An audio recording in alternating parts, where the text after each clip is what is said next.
All right, everybody, welcome back to the channel. We have a very special episode tonight.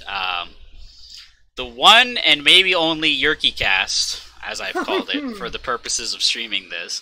We're going to be here with a couple of people that I'm very glad to have, and we're going to have a lot of topics to go over tonight.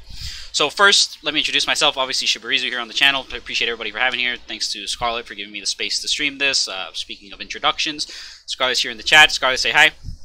Hello. Well, okay, and with that, I do want to mention that the image that you're seeing as the background here on the stream, not my camera, but behind us is one of their photos. Go check them out on Twitter if you'd like to check out more high-res photography and purchase some of their sets. I personally use their photos for some of my background stream images on the channel, so definitely recommend there. Sleepmode, say hi. What's up? Sick plug, by the way. That was clean. I like it. I appreciate it. Sleepmode, say hi. I'm sorry, Sleepmode, you already said hi. T5, say hi. Hi, I'm Sleepmode. Nice to meet you. No. I am T5, resident dumpster diving man. I like to play absolute horseshit. That is what I live for. I don't have chat open. Also, give me money. That too. I would say that as well. All right. Can I have money? No. No. We've determined that this is not viable. Alright, well, Discord's acting up, so it's no big deal, so I won't have the window capture available, unfortunately. No big deal. That's okay. And Lore, say hi. Hey, my name's Third Strike. I'm a professional Fight of Animals player. That's the facts. These are the real facts. Your name is Third Strike. Wait. My name is... Was I supposed to tell everybody what I play? Oh, God. No, you don't actually don't have to. As a matter of fact, depending on who asks, it might be better we don't talk about it. Keep that to yourself. Yeah. Wait a minute. Laura, you don't play Third Strike? I did not as much as I used to, ironically. Hate it. Yeah, Hate you it. changed your name to Second Impact EXE. Alright, so yeah, Second Impact, yeah, that's a good arch nemesis. Alright, so yeah, tonight we're going to have a couple of topics that we want to talk about FGC philosophy and just general mentality. And I do want to say this conversation is sort of stemming from an article that Scarlet had posted. Check out their Twitter once again, they have it there. It's just kind of a piece about some of the topics that we're going to talk about. I'm going to ask them to elaborate in a second, but I just want to emphasize that this is all about bad habits. This is all about mentalities that we've observed. All of us here have been pretty involved in fighting games for a while, be it in organizing, be it in streaming, be it even in development. So we have things that we want to talk about and really put our voices out there. So just to kind of go through the list, conflating skill with perception in the community, worrying about wasting people's times in fighting games, the mentality of top players, or should you try to be a top player, a topic that came up very recently.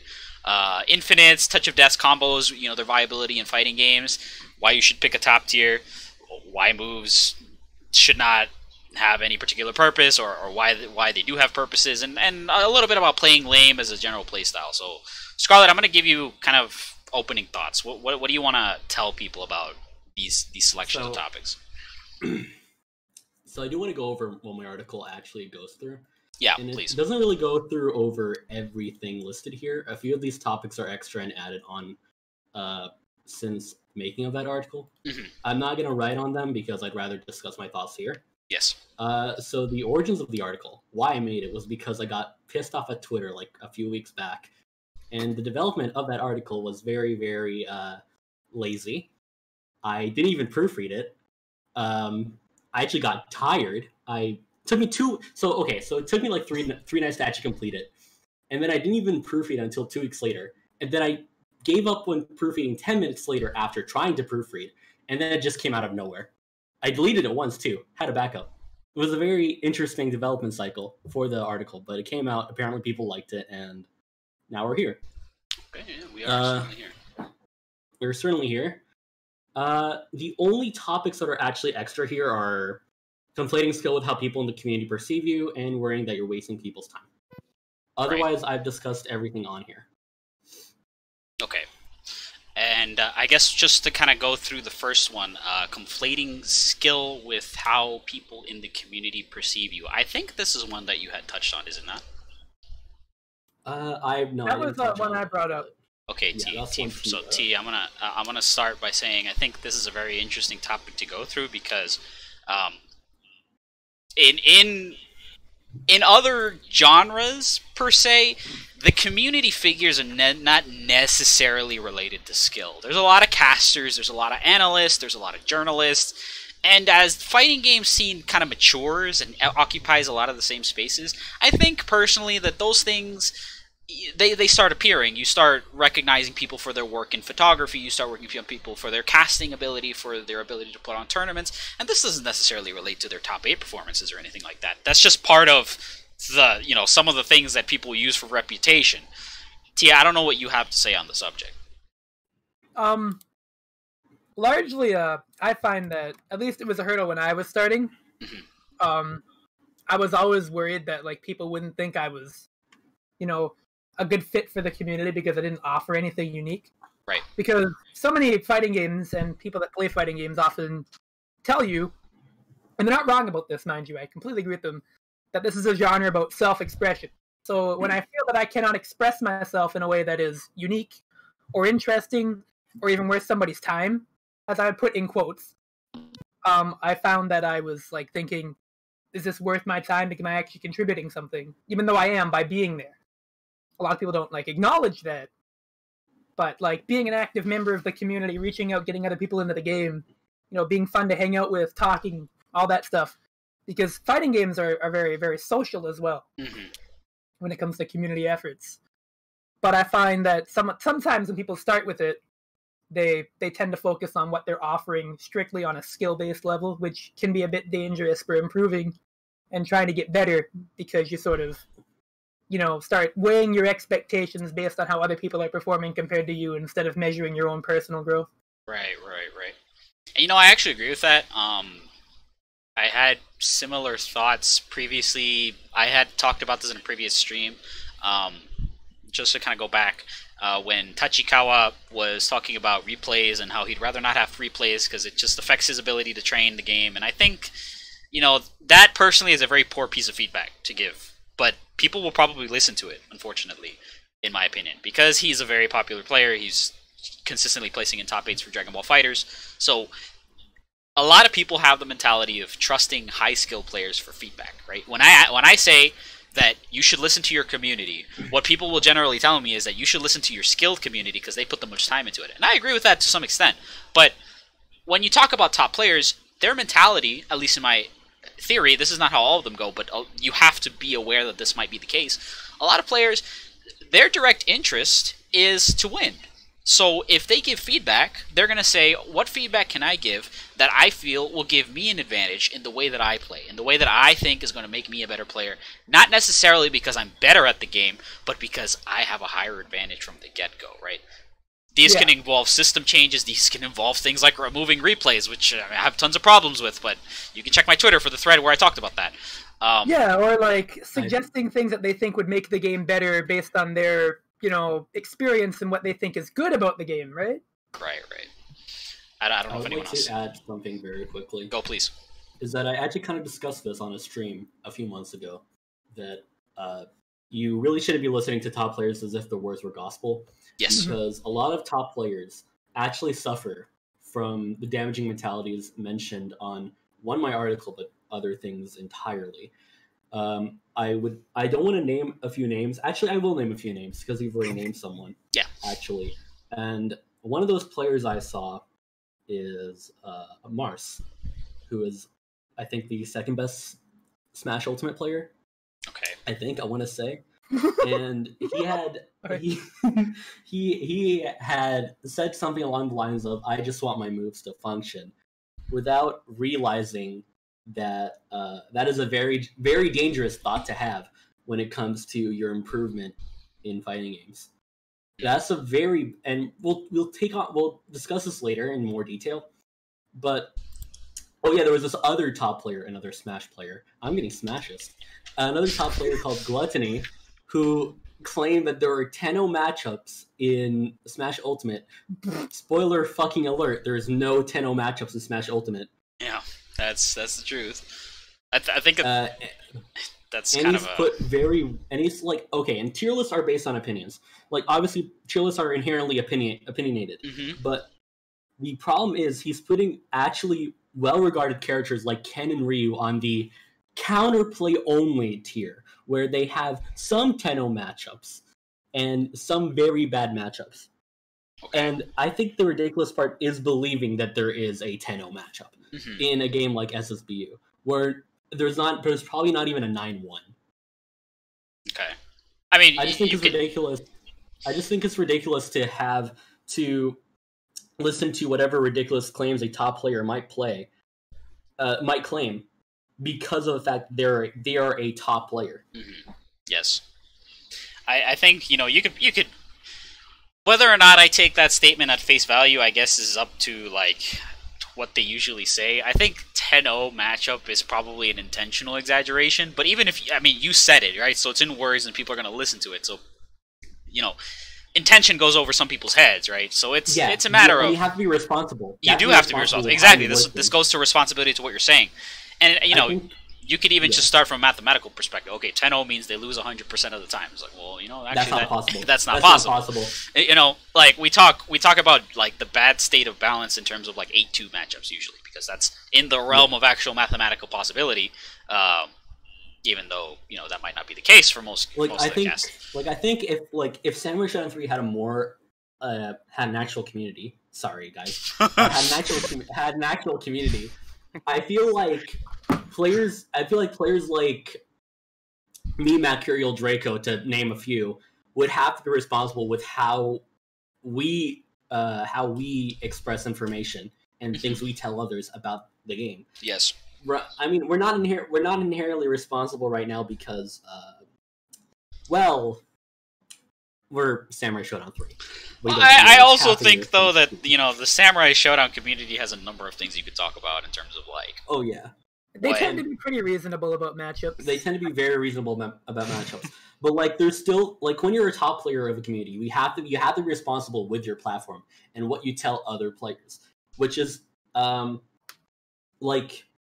When you become a high competing athlete of anything or a diplomat, you are now even if you didn't want to, you are now responsible for how you affect your community's growth. And if you're being irresponsible with your platform as a top player, it is very bad for community growth. It is also going to be very damaging to improvement.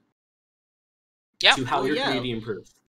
Yeah, because like the thing is, like, if you're in any kind of like public, like outward facing endeavor, like fighting games or even like athletics, anything like that, if you are like at the top of whatever that particular field is, then you are in essence like a public figure and you're seen as like an authority on the thing that you're talking about by people who like may not know as much. And like I think this is mostly going to be a thing with people who aren't quite knowledgeable enough about whatever field it is that they're interested in to be able to really kind of formulate their own opinions.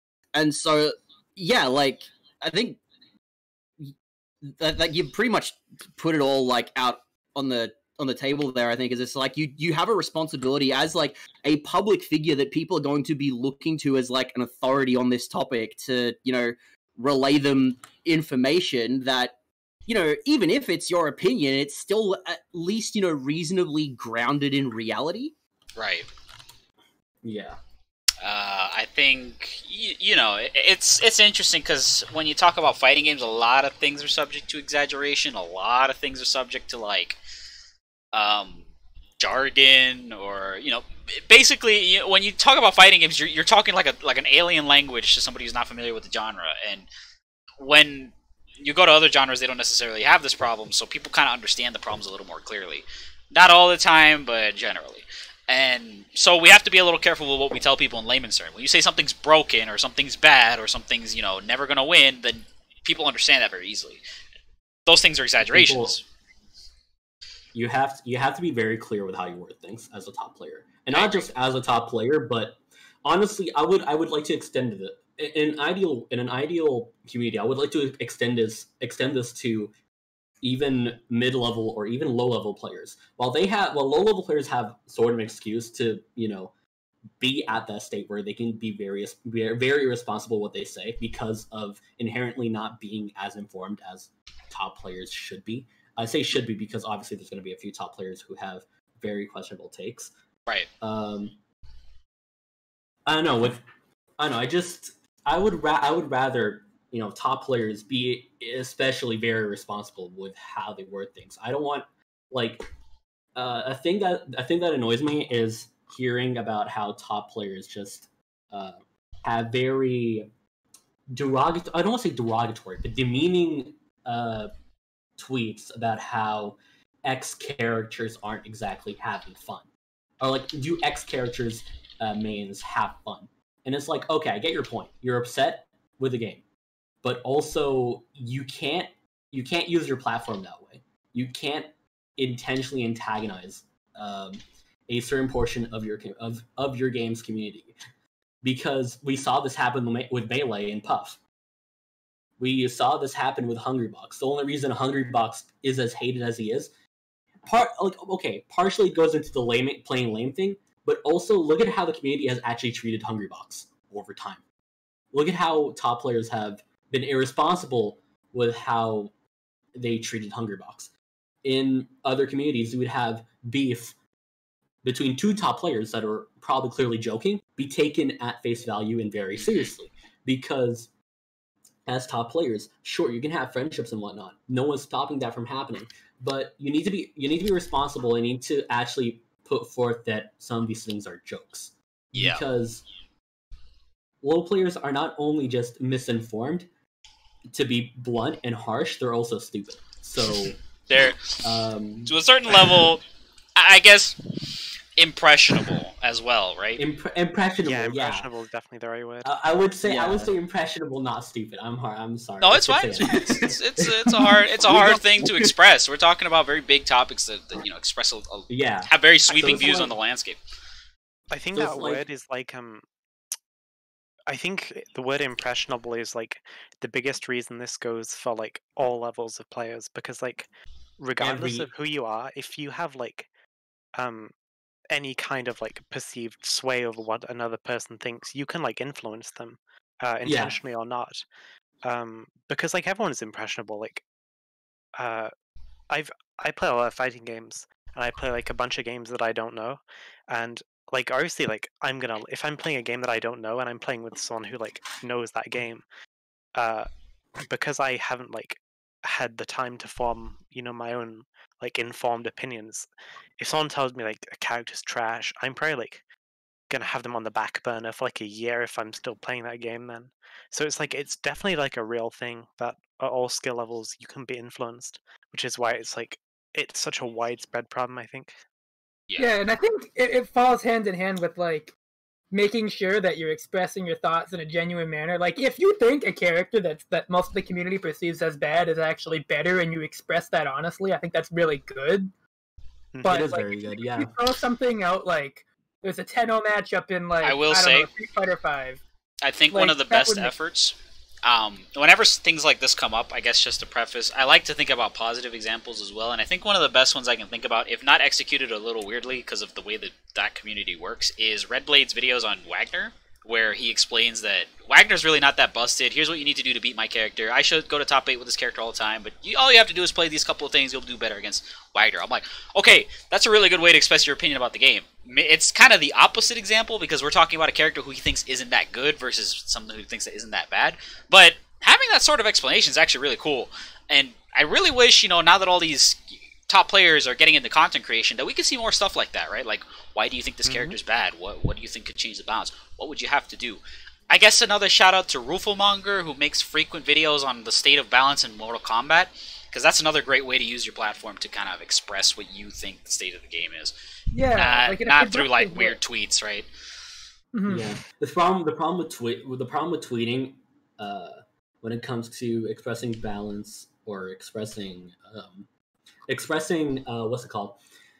Expressing tech or sharing tech rather, and using Twitter as a place of information, is that Twitter is always just in the moment. Yes. Mm-hmm. These tweets eventually fade from relevancy at most in a week.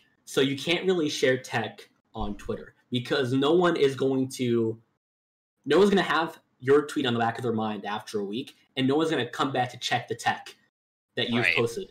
Right. So you need to document that somewhere else. Maybe YouTube, maybe a place that generally has content last longer than a week. That's why Wiki is so strong. Something really cool the DBFZ community did with that, actually, is they have like this Discord server where they basically collect all the tag. Like it has a bunch of bots that post all the videos that are tagged with the characters. So that way, if you tweet out like a setup and you explain what it is and you hashtag it, it'll actually get logged in this big database. That's you never very have cool, to worry actually. about wasting like your time posting it on Twitter, because it's fast to do a Twitter video like that. It's very fast. Yeah, the best part of Twitter is the convenience sake of it. Yeah, is the convenience part. It's very easy to post your tech on Twitter. So that they got and for smaller games, everyone's going to see it, and especially because smaller games, I have this idea that when you're into a smaller game, you feel more involved with that game, right? Because of how small the community is. That's how it felt with Samurai Shodown 3. I literally, like yesterday, I was actually just sort of crying because of how far the community has come since, well, let's say November or October when I actually got into the game. And like a lot of the things I do see in regards to development of Samurai Shodown 3 is going to be in the back of my head a lot more than a week because of how involved I am in that community. Absolutely. And it's much easier to get involved in a smaller community and feel more at home in a smaller community than it does in a bigger community. Yeah, and I think that runs hand in hand with like the whole skill with how people perceive you thing, right? Right. I will say that just kind of going back to good examples of like how Twitter can be rounded up in something reasonable. Shout out to the Street Fighter Cross Tekken Discord, where if you go to the bot and you put like combos, you put a character, it shows you like this really nice formatted combo list and like really important moves and stuff like that. Like, there's really cool stuff that exists in the place of Twitter tech. Like, the efforts I've seen some communities do to try to document their game is really cool. And I think when I have a little bit of a problem with Discord for holding tech, because I think it's in one of those weird places where it's like it's not quite ephemeral like Twitter, because you can go back to the channel and it's always there, but it's also, you know, as things develop, maybe you don't see it after a while. You don't really think about it. And chat is talking about wikis. You know, it's I guess I can talk about it for the first time I've been able to stream about it. Mizumi wikis are finally back to game applications. That's been something I've been working on for like the past 2 weeks, so I'm really happy that we got that done. Right. And, you know, it's great for smaller games, too, to have a public-facing resource. Wikis are godlike. Oh, wikis are absolutely good for documenting all the tech necessary for a game. I think, again, whenever you have an obscure title that is going to be, you know, in a wiki like Mizumi, or even Dustloop wiki, obviously a lot of tech on these older games are going to be limited to, let's see how accurate machine learning can translate Japanese to English. Yeah. And hopefully I can get anything out of this. Cough, real about to cough. But like, when you have a English wiki that's very easy to access, it honestly helps smaller communities actually like grow. This is why, again, Samurai Shodown 3 probably is at the level it is, and not Samurai Shodown 4. Because what English documentation exists for Samurai Shodown 4? Nothing, for good reason, but nothing. We don't want to unleash that on the world. Article. Yeah, one GameFAQs article from like 1999. This is just some guy talking about how, like, I don't even know what the fuck GameFAQs Sam Show 4 players talk about. The return to form for the Sam Show series, the Genjiro card back hit infinite. Oh no. Hey, I I mean, hate it. like it's definitely representative about, and this is kind of like we should probably move the topics along, but I do want to leave it like at a certain point. It's really good for a fighting game community to take advantage of public resources, Twitter, Absolutely. Reddit, wikis, all these things that people have to look at without having to join a Discord server or having to make an account. Like just things you can get to immediately, things that are immediate. This helps you so much in learning a game. YouTube, I forget to mention, like. Take advantage of these platforms if you have a smaller title, or even if you have an opinion about a larger game. Take advantage of these things. Put them out there. Chat mentions the Killer Instinct guide by Infield. Oh, that site's so good. That's so the good. perfect example of what I'm talking about because That's it's a perfect example. exactly it's public. Dude, literally fucking anything other than 80 different goddamn character discords. I want to learn how to do one fucking combo. Yeah, I'm looking right when I talk about this. When I talk about this, my eyes, like the eyes of our friend Galford here, looking right at you, Arxis community, for what I'm talking about. No call outs, right, on anyone specific, but that's how it is. You know, you guys, it really needs to be confronted in a certain way so the community can help people learn. Yeah. But and I think wikis are also really addictive to read. I don't know. I'm probably like a nerd idiot, but I get really. No, I agree with that. Actually, there's a certain appeal to it. I relate to that. That was Sleep Mode talking stage fatality, but yeah, I agree with that. Sorry. No, but that's true. It's really nice to be able to read Wikis it and are very understand. addicting to read. Yeah, there's an addictive nature to them. But yeah, I guess just to put it there, because we do have a lot to go over. Again, take advantage of the community, do good things with the community. That being said, now let's switch the position. Let's talk about the new player or the intermediate player. Wasting people's time, right? Yeah, this is the common one. This is another one I brought up. Ooh, this is all right. I actually want to hear what T means. Yeah, please, T. I was sort of confused. Go ahead. With a lot of people, topic. if you've ever played like games with somebody new, and you finish a set and you did like really well, you kind of like just mopped them up. And they say, I'm really sorry for wasting your time. Oh, I hate that. Oh. Not because I think that like they're wrong for thinking that necessarily, even though it's not a good mentality. But it's something that I think a lot of people get stuck on because they seem to think that, you know, I don't want to play games with them because I'm so much better.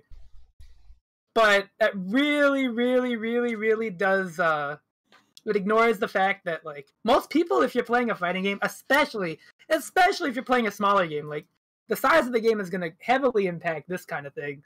Because you'll find some people that play like a big game like SF5, sometimes they get, you know, up their ass about it. But like generally speaking, they don't. Like most people don't. Mm-hmm. But most people just want to play games. They don't care how good you are. They just want to play. Right. But a lot of people get stuck on that thought that they want to play somebody as good as them. Even though, like, practicing a fighting game doesn't necessarily mean putting your ass to the hot coals 100% of the time you're playing it, right? I agree with that, and it's actually really good to be able to like, play a game with people of different skill levels, and even if you're just getting mopped, right? If you the thing I have with ranked matches in fighting games, and this is kind of like at least personally, even if I'm playing like Dragon Ball or Street Fighter, I always queue up for casuals when I can. Sometimes I'll do just ranked, like DBZ doesn't give me a choice, so I'll do ranked or casual depending on what I'm feeling like. But in Street Fighter 5, I don't play that game. Look, guys, I don't play that game to like place in CPT. My locals love that.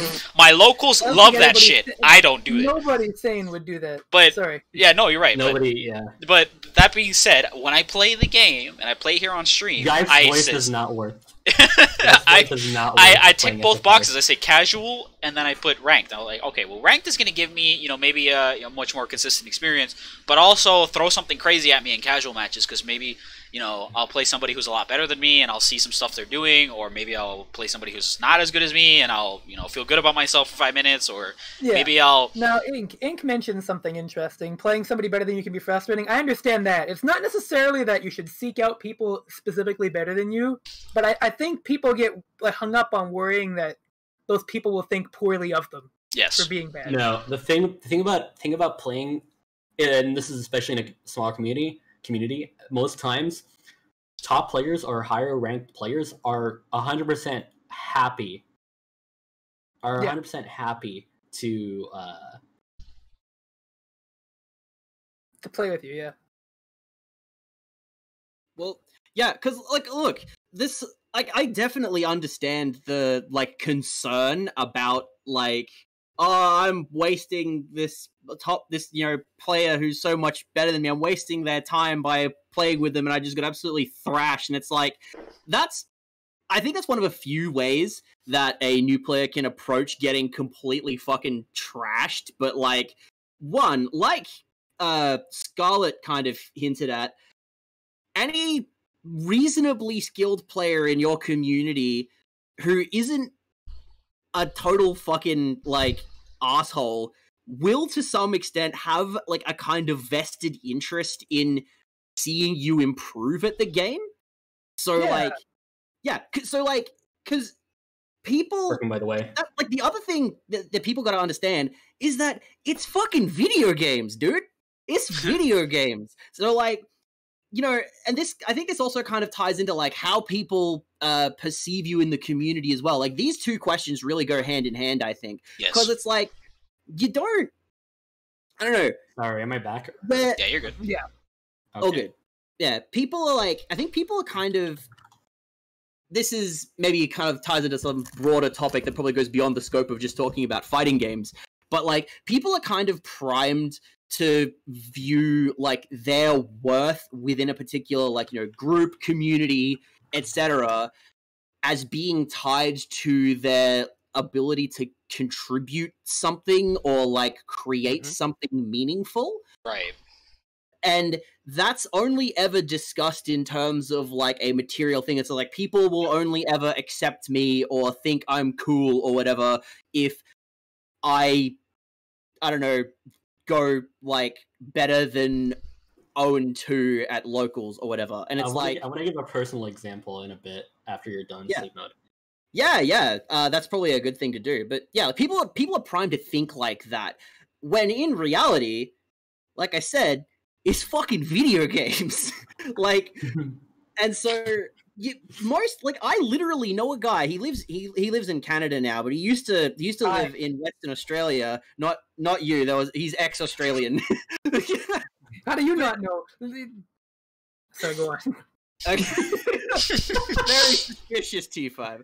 Anyway, I know a guy who like literally he's pretty fucking good at games. He's not too bad, not too shabby. Like he didn't really have any ideas of, you know, like being a, you know, sponsored, you know, travel, whatever. But like literally he just fucking went out to majors just to hang out with people.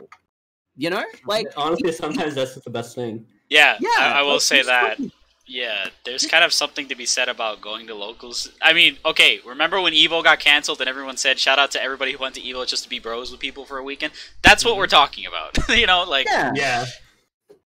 It's like it's called the fighting game community because it's a community, or at least it kind of should be. That's the what we're impression trying. that That's I what we're get, trying to right? do, you know? Yeah. We're trying in very loose quotation marks. Yeah, you know. But yeah, so it's like when you're kind of primed to think of like your worth in a particular community as being tied to your ability to perform well, that kind of detracts from the fact that it's like, bro, you're literally coming here just to play video games with people that you like being around. Like, this literally happened in a discussion. I was brought into a discussion that happened on Twitter the other day, where someone from my local scene, a Street Fighter player, was like, so just sort of generally, who do people who follow me feel like is the friendlier crowd between Street Fighter and Tekken? And the general consensus was like, you know, most like either ones, both on a local level, are generally really good. Like, Yes. everyone in my local community is very friendly, very like just totally chill people. But like, there's a bit of there is a sort of degree of separation, and like that kind of turned into this discussion about like, well, how is it that new people kind of come to be like, you know, recognized and respected, not as players necessarily, but just kind of as people that are coming in and like joining the hobby. And Exposure. Just be there. Just Yeah, be there pretty and interact much. with Yeah, I was community. going to say that, just being there. Just Yeah. being there, because like, and I want to get into my personal example for a bit. yeah, Yeah, go.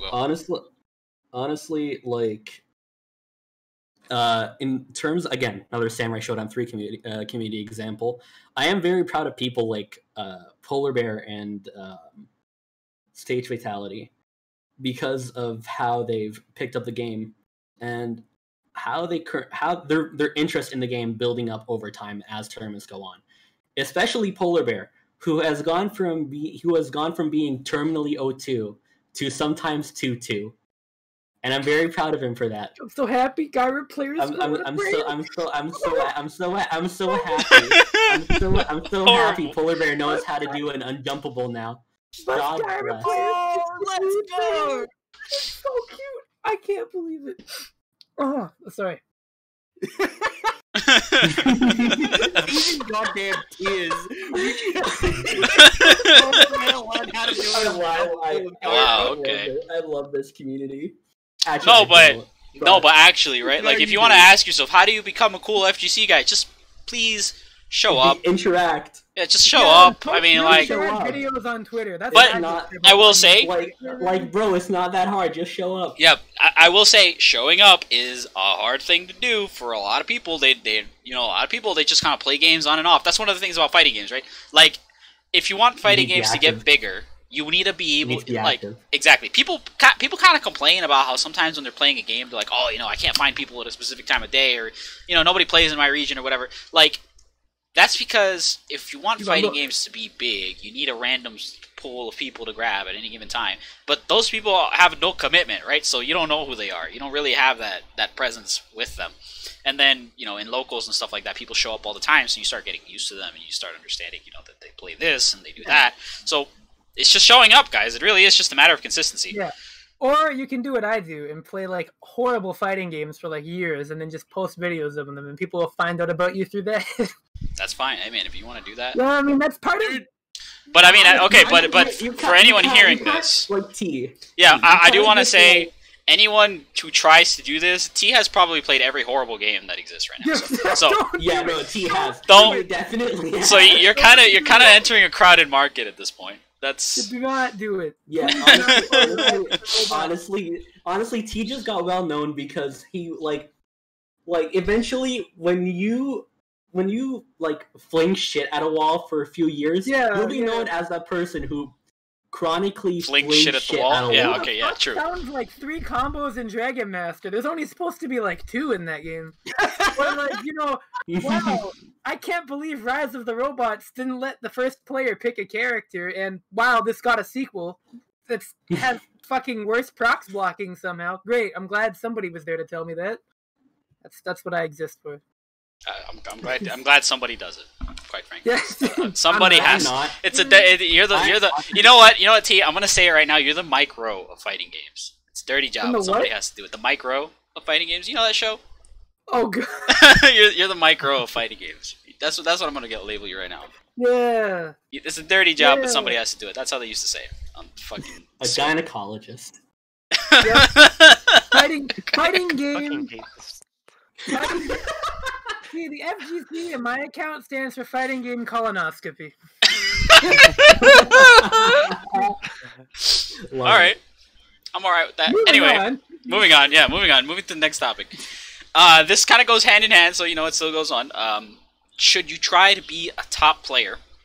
No. And no. But to add on to that. Alright, we're done. Next. Yeah, no, but no.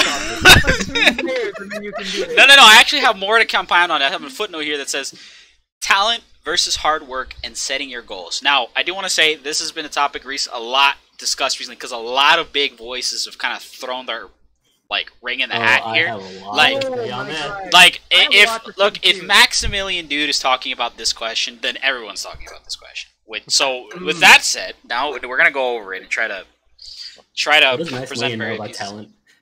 Whoa. Pump the brakes. Pump the brakes a little bit. Not roast everybody. Come on. You gotta give somebody. Come on. Chill. Savage on the stream. All right, fair enough. We can't tell Scarlet to stop roasting people, and it'll just get worse. Yeah, no, you can't pop. Don't pop the brakes. We got time schedule, guys. I gotta. Okay. I gotta talk with the CEO of Data East after this. Come on. Anyway, Okay, fine. Monster shit. Fuck me, damn it. Okay, let's carry on. All right, carrying on. Back. Let's talk about being a top player. So being a top player is an unrealistic goal, but I dare to say that in a hobby or things like that where there's very little barrier to entry necessarily, right? You can do this stuff if you want to. I don't think that saying I want to be the best player in the world is a great place to start. But I think that wanting to be the best at something is, it could be worse in terms of fighting games like commitment. I think like, it's one of those goals that you set as like a long-term thing. And you have to come to grips with the fact that you may never realize that goal, but you have to continue to work at it anyways. Right? That's something that a lot of people get stuck on. They want results fast. Yes, they do. That's the problem. You can't do that. I don't mean this to be mean to somebody, but there's a specific Smash player I think of when I think of wanting results fast in any given new game. Oh, I know what you're going to say. Talented. I know. They are very talented, but I can tell when they pick up a new game, they really want to be good at it right away. And I can't say the name because I don't want to burn down another sponsorship deal, but I think you know who I'm talking about. You can say it. I can't believe we're shit talking Isaiah. Fucking hate this. No, the other one. No.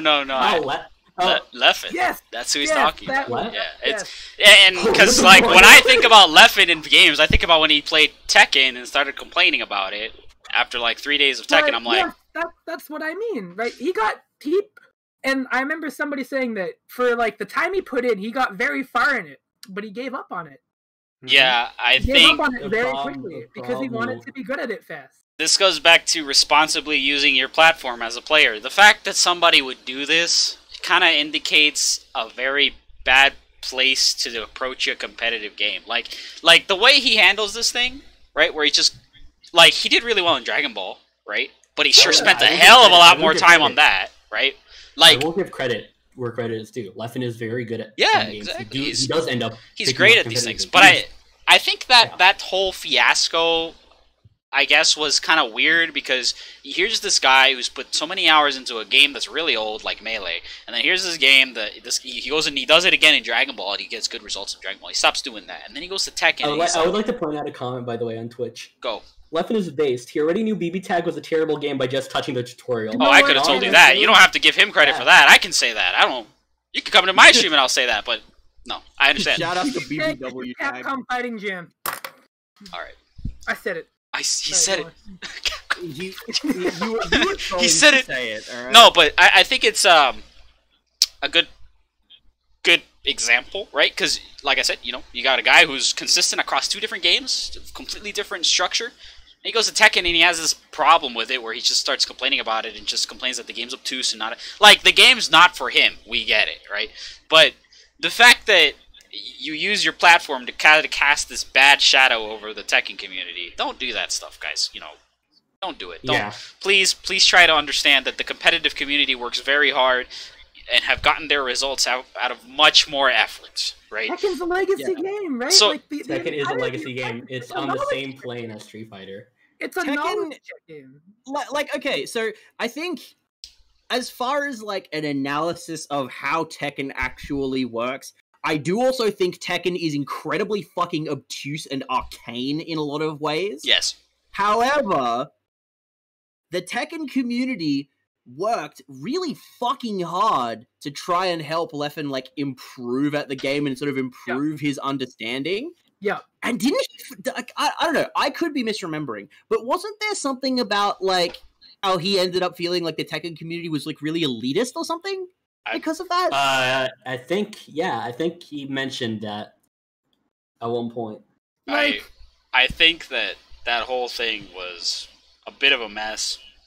It was, and I think it's the problem. You can't expect, even no matter how good you are at something else, you can't expect to just instantly be good at something separate like that. Yeah, talent is talent, and being able to pick up game quickly is a very, very nice thing to have. Oh my God! Tokido said something about this. He's like, people that have that talent are actually at a bit of a disadvantage when they go to pick up a new game because they get so discouraged that their talent isn't paying off right away. Whereas the average player will like actually imposter syndrome. work past that, right? Yeah, right. It's like imposter syndrome. They're the so average scared of player- being a fraud or coming off as a fraud that when they're not doing well on something that they expect to be doing well on, they get really, really up in arms and defensive about it. But that's fine. That is actually fine. And then so Q will mention that like the average player that isn't that doesn't have that talent going in, has that better chance of overcoming that wall. Yeah. And I think he's right about that. I think that I think that, I mean, honestly, setting lofty expectation for yourself, while you have to understand the investment that you're making. All right, so I guess to go back to previous shows I've done, I had Dacid Bro on the stream. He's such a cool guy. Yeah, he's a great guy. Great guy to talk to, great guy to play with. And when I had him on the stream, I asked him, what would you say to people who want to get into competitive fighting games, who want to have these competitive showings like they see on, you know, big streams and stuff like that? He says to me that from his experience, he's number 1 in Battle for the Grid League to this day, if I'm not mistaken. What a god! So the guy, he tells me this. It's a time investment. The one thing you need to be prepared to put down more than anything else is your time. And if you're willing to accept that knowledge, which I think is a great piece of knowledge, then I think you can set pretty much an expectation you want for yourself. Time is a very hard thing to come by, and a very hard thing to commit. And that's why, you know, when we talk about just being recognized for your efforts in the fighting game community, it's putting in time. It really is. I don't think it's that different from most other things. It's not even hard work. I remember Ultra David talked about how, like, circumstance also plays a part. Like, your access to local scenes and all this, right? Yeah. Yes. Like, it's not hard work. It's just the amount of time and investment you put into it and what opportunities I would like to point out something.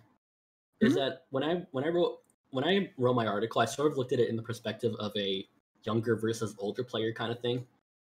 And I didn't touch on this in the article about how older players have less time to actually touch a game. Yeah. But I did mention that younger players, that the way a younger mind works is that a younger mind is built to learn things, while an older mind is built to execute things. Yes. So younger players are inherently at a sort of an advantage when it comes to improvement because they improve very quickly. Their minds are built for that. But at the same time, there's a caveat because younger players, and I don't really want to get into the psychology of things, but younger players have a bit of sort of a, I don't want to say life and experience, but life and experience when it comes to this, and that might actually affect their learning more than it does. It might be a detriment to their learning rather than anything else. Okay. One thing that I think might be... Oh, sorry, you go. No, go ahead. Because the thing is that younger people at the face of adversity are very confused on how to deal with it. They consider dropping the game very quickly. They consider, blaming everything except themselves at points. And I feel like that comes down to life and experience, especially at a younger age. Obviously, there's exceptions to it, and maybe I'm just pulling shit out of my ass at this point. But I feel like older players have that advantage in the sense that they have life experience, and they might have an overall better approach to improvement, just not the time that a younger player has or the capability that a younger player has when it comes to improvement. Yeah, I mean, it's kind of weird, right? Because you can. The thing about peaking is what we're talking about is you never know what happens until it already happened, right? You can't expect yourself to be at the top of your game because you don't really know what the top of your game is until it's already happened, and you can evaluate it and kind of get an actual factual display of it. There are times when you understand that your performance is lower, but there are times that you think your performance is higher and you're not necessarily sure about it. That being said, the older versus newer player mentality. Yes, older players, they do have a lot more to go by and a lot more to read and a lot more time to think about these things. And, it's just, I think it's more just a matter of how much time they put into it. I think somebody new getting into fighting games, even at an older age, probably wouldn't have it any easier than a younger player getting into fighting games. Yeah, I mean, like it's party. It's not hard to reach the skill ceiling of a skill ceiling that's like. It's not, sorry, I wrote this in my article, and it's like it's not hard to reach a skill ceiling if the skill ceiling itself is 3 centimeters high. A lot of these games are pretty shallow. It's not really hard to get it to a high level if you put in enough time. Mm-hmm. A lot of games are built to be easy to get into nowadays. Mm-hmm. No, I agree with that. I think. I think. Go ahead.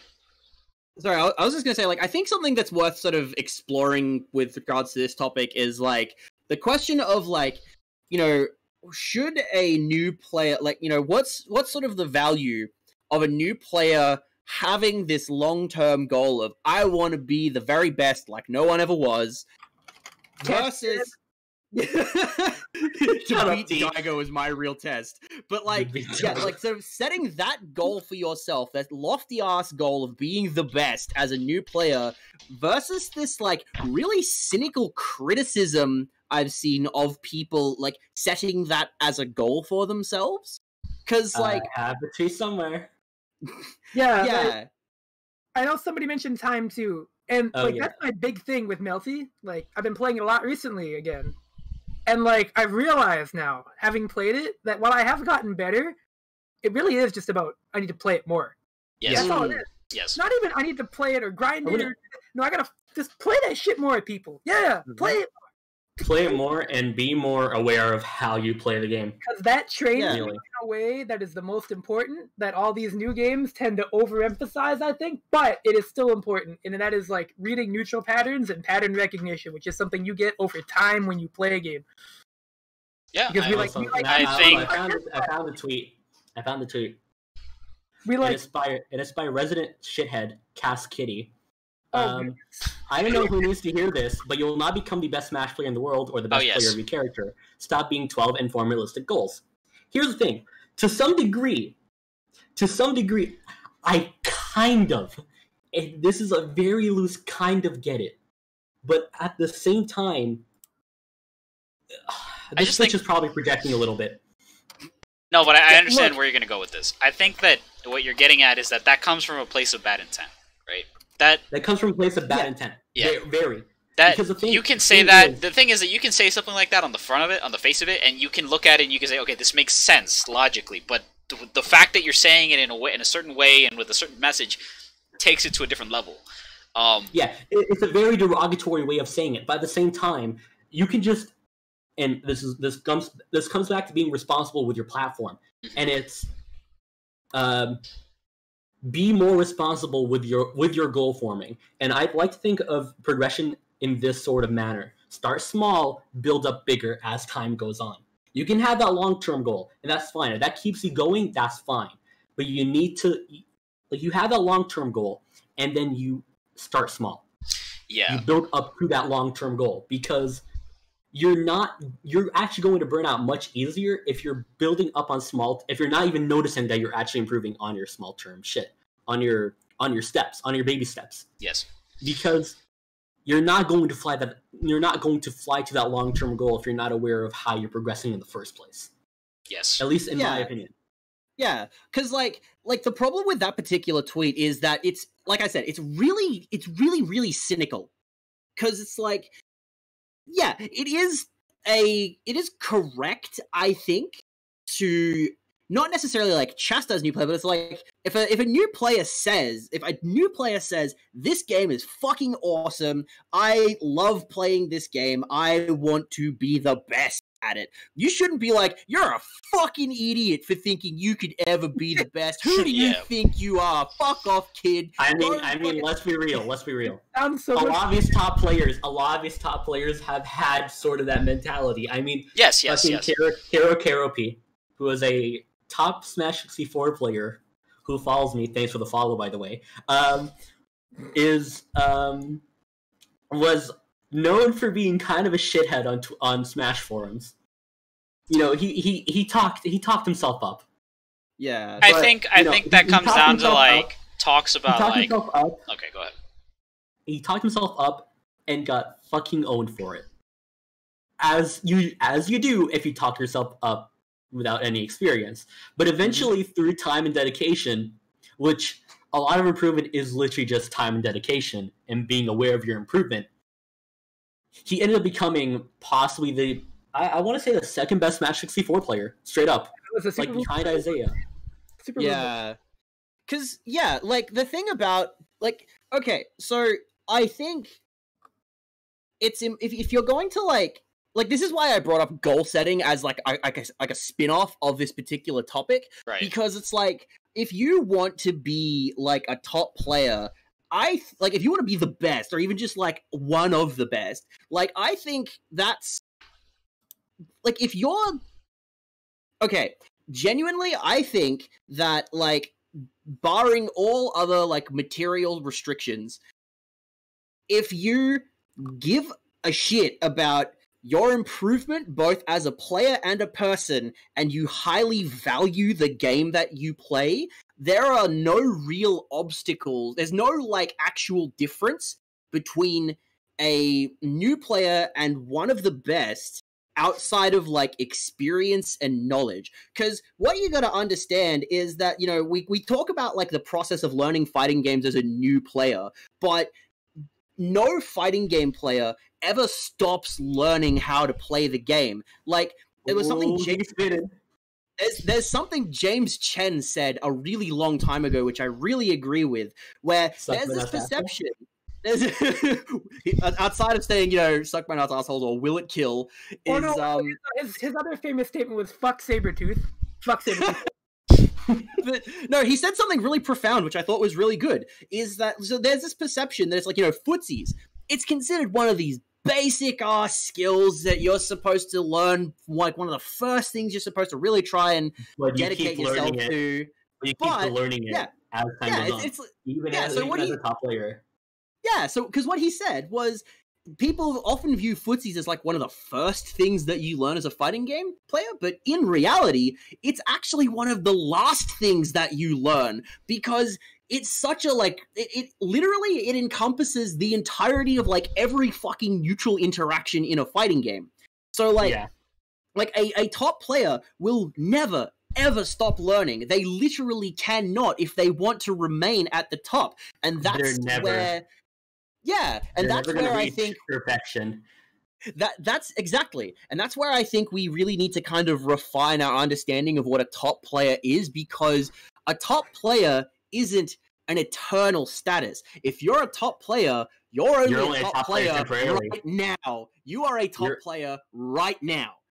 Yeah, there's no guarantee you're gonna like. There's no like fucking like, the only reason that Daigo is still relevant after playing fighting games for longer than I've probably been alive is the fact that he keeps fucking like playing and learning. Tokido, like, he practiced, like, the guy's fucking better at fighting games than I'll probably, like, the guy's better at like Street Fighter than I'll ever be at like fucking whatever game I want to play. But like he's better than Street Fighter than I am at Chaos Generation. but like he still, like, he worked his ass off practicing against, like, a bunch of different people in the lead up to that big, like, 1st to 10 set he had with Daigo, where he still, like, lost. He still got bopped, because, like, the thing about Daigo is that Daigo is very good at long sets. That was the thing. Yeah. I really like, by the way, I just want to cut. I wanted to see if I could answer that question as to how long Daigo has been playing fighting games. So I go to his Wikipedia and it lists him as a pro player for Capcom Fighting Jam, which is really funny to me for some reason. Anyway, go on. Yeah. Yeah, right. That's where he got the footsies from. Yeah, that's where he learned them, yo. He hit buttons with Leo and learned that nobody can fuck with this. That's the evolution. I was gonna mention something about, you know, obviously, I feel like I'm sort of like, I don't want to say I'm a top Samurai Showdown 3 player. But I mean, I kind of am, unfortunately. You are. Because, you know, like, top is just a fucking, like, it's an arbitrary term. It's an arbitrary term. It's contextual to the game. And the thing is that in context of Samurai Showdown 3, yeah, I'm, like, one of the best players at least in their international community, maybe even across the entire community. But like, the thing is, fuck, if I had to, like, I grinded the fuck out of that game. I'm going to be real. I had to spend nights recovering from getting fucking 20-0'd by Mercurial. Just lost. Hey man, didn't we all? But like I like even though like I could feel my improvement as I took more games against her too, which I think that's sort of a thing that I noticed over time, and it's how well I was doing, because for the first 5 Mosicans, which is our tournament series, I went 0-2. Yeah. I went 0-2 to shit. And then out of nowhere, I eventually, end up, placing higher. I think after the 7th one, which was after a bit of a break, to be fair, my first placement was 2nd, and then I got 1st, and then I got 1st again. And then, then I got 3rd, I think. Kurakusa won one of them. But, like, I then started placing high because, I was getting better at the game. I think, like... Yeah.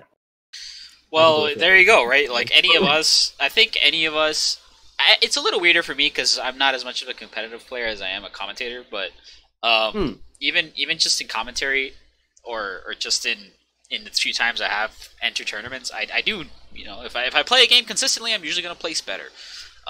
Yeah. That's just obvious, the more right? you play a game, the more you realize your improvement, the better you're going to be placing in tournaments. Now, here's the thing. I don't play fighting games anymore competitively. I do not have the time or the care for it. However, I do sit down and however, I do prefer commentating right now.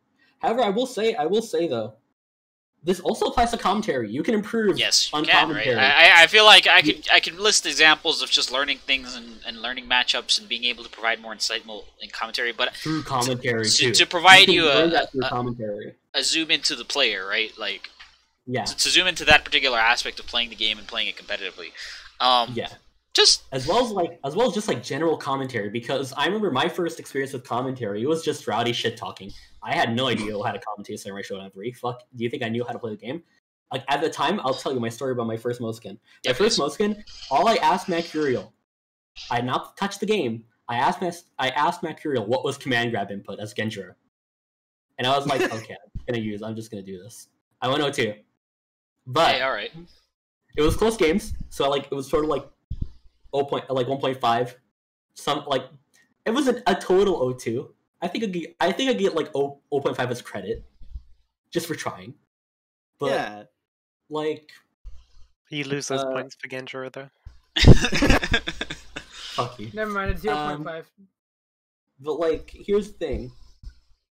As time went on and as I commentated more, I was able to get better with my commentary.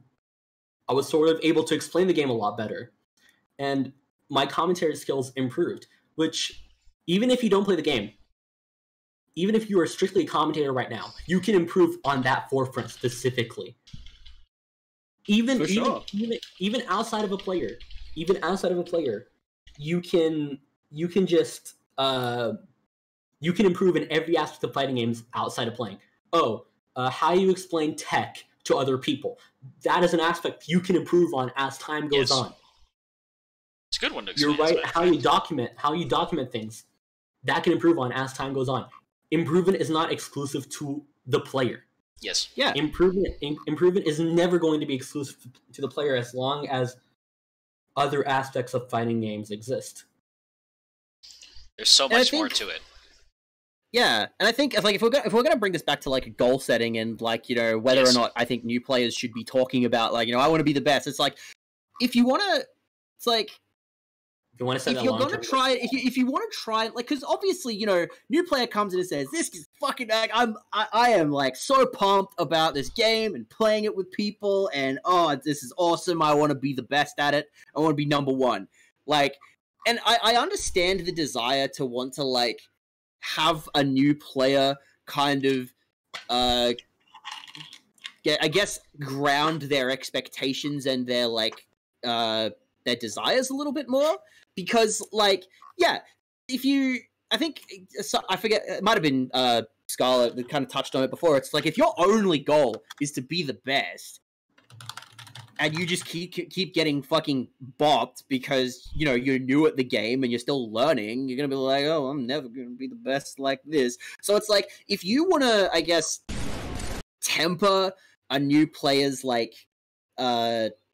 I guess aspirations, which is not like in and of itself a bad thing to do. Right. You need to make sure that you're not like also curtailing their enthusiasm while they're at it. It's like, I want to be the best. Like, fuck yeah, that's awesome.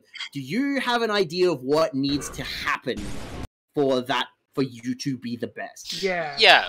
No, and that's where the whole... You need to reevaluate. You need to reevaluate where the fuck you're going with this. And also, I do feel the need to add that I think when people get very intrusive about other people's goals, I find that is a large overstep of their position. It is pretty demeaning. Large overstep. That's actually good. That's a very insightful thing to say. Actually, I agree with that. More people need to have more empathy and understand that people are going to set different goals depending on the kind of person they are, and whether or not that's realistic or not isn't really somebody else's business unless it's directly detrimental to the health or the mental health of the person playing. I think that is. Yeah. That is something I do need to point out. That is the only point where you can actually stop. Yeah, I think that's actually a very insightful thing to say. Actually, we need to tell them stop, bro. You do have to. I think you're kind of reaching there, boy.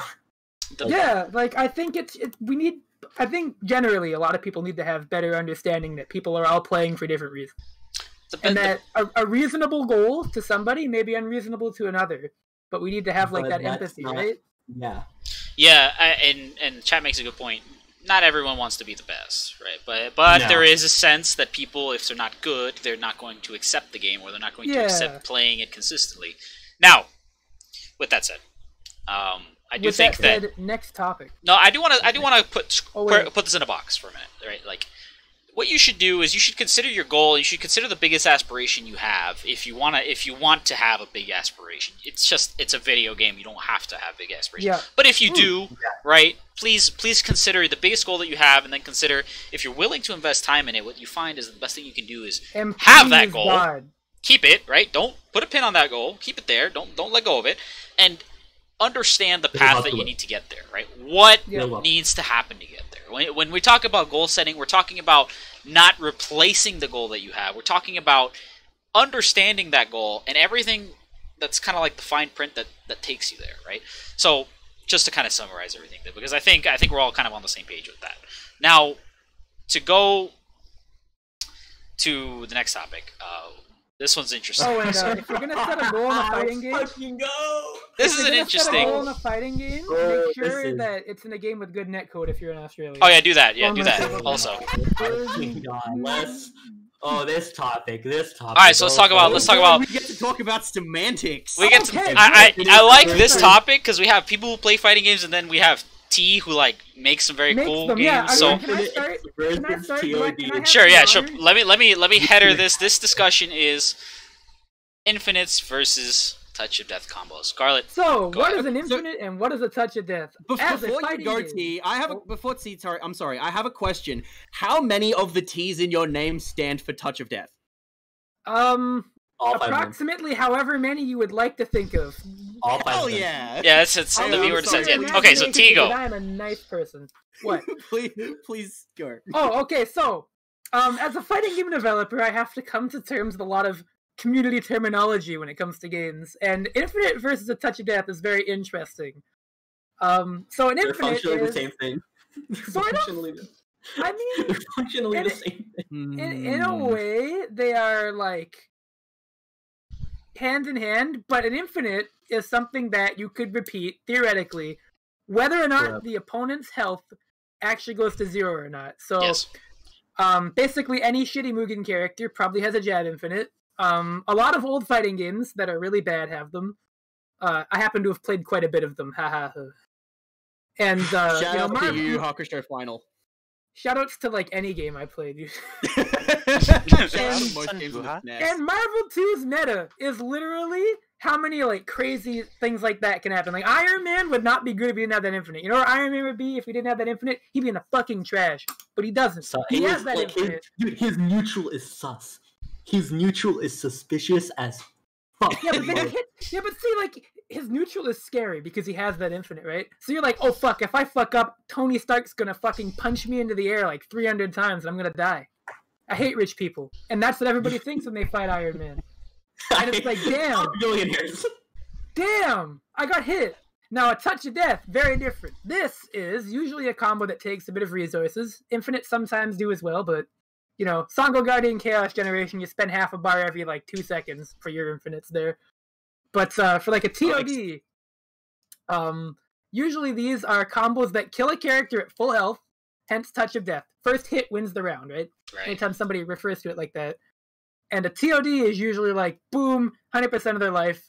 Usually tested on average health characters, not always accounting for, you know, the strong fellows of the world who can like take like one jab after they get hit by one of these. Right. So, but that's the general difference between the two of them. I want to shout out Laura, who's been very quiet, who discovered that the touch of death I've been wanting to talk about. Yeah, this so the touch of death for Bad Dog in Fight of Animals apparently does not work on Egg Dog.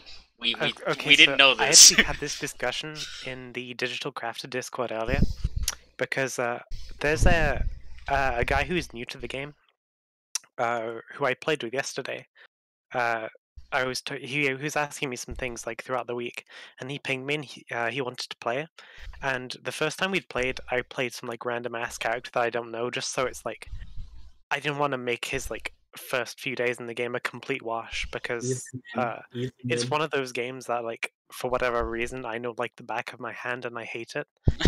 But I was playing my main for this, and the character I play is notorious for having a touch of death combo that's like incredibly situational, but it exists in a game that doesn't really have TODs. There's like maybe one other character that has a known TOD, and I think after I did the touch of death on them, I think we may have played like one game afterwards and they dipped because they were like done with it.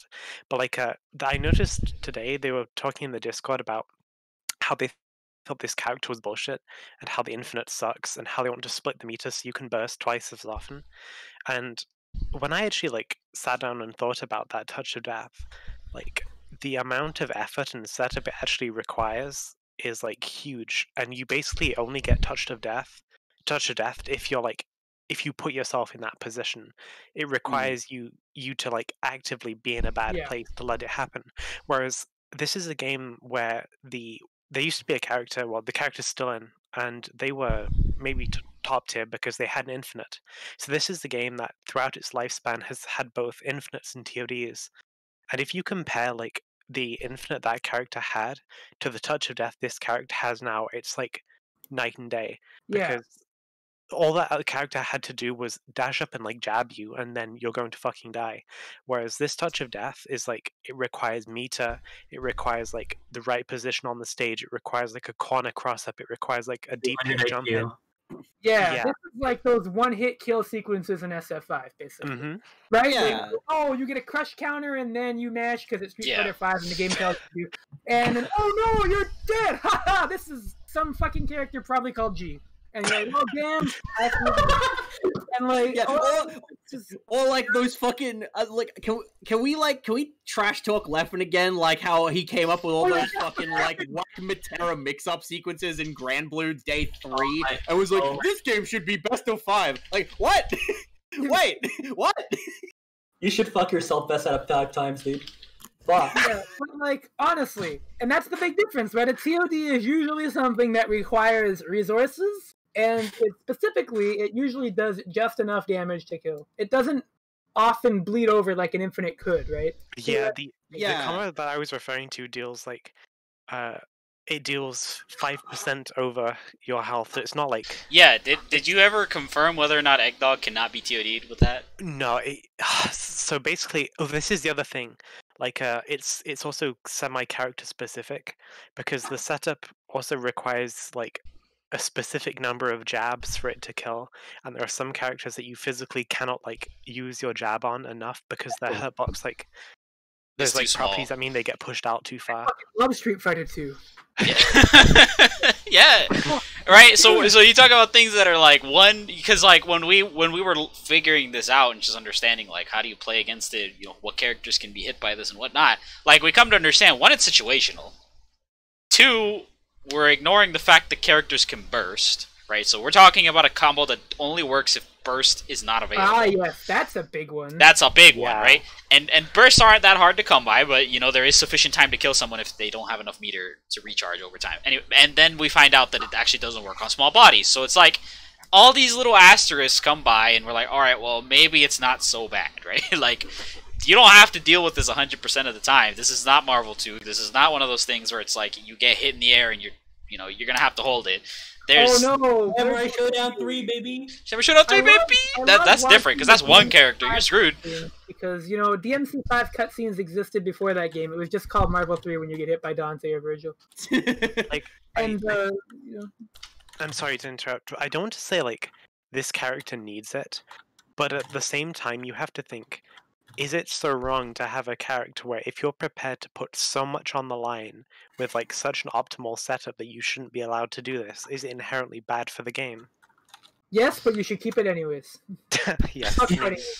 Like I think are infinites bad? No, you're just being really, a bitch. no. Move on. Not really, yeah, you really have to take it or leave it. Like the game. I think leave it. It depends on the it's context. like- Serious answer. It depends on the context of the game. Yeah. There's a lot of It's context contextual. required. I think we can agree there. Yeah, Like- because a game you take a game like Hokuto no Ken. That game literally does not work without the infinites. It literally does not. It doesn't work. It would just be Toki. I mean, granted, It would literally just be Toki because of the infinites that happened after it.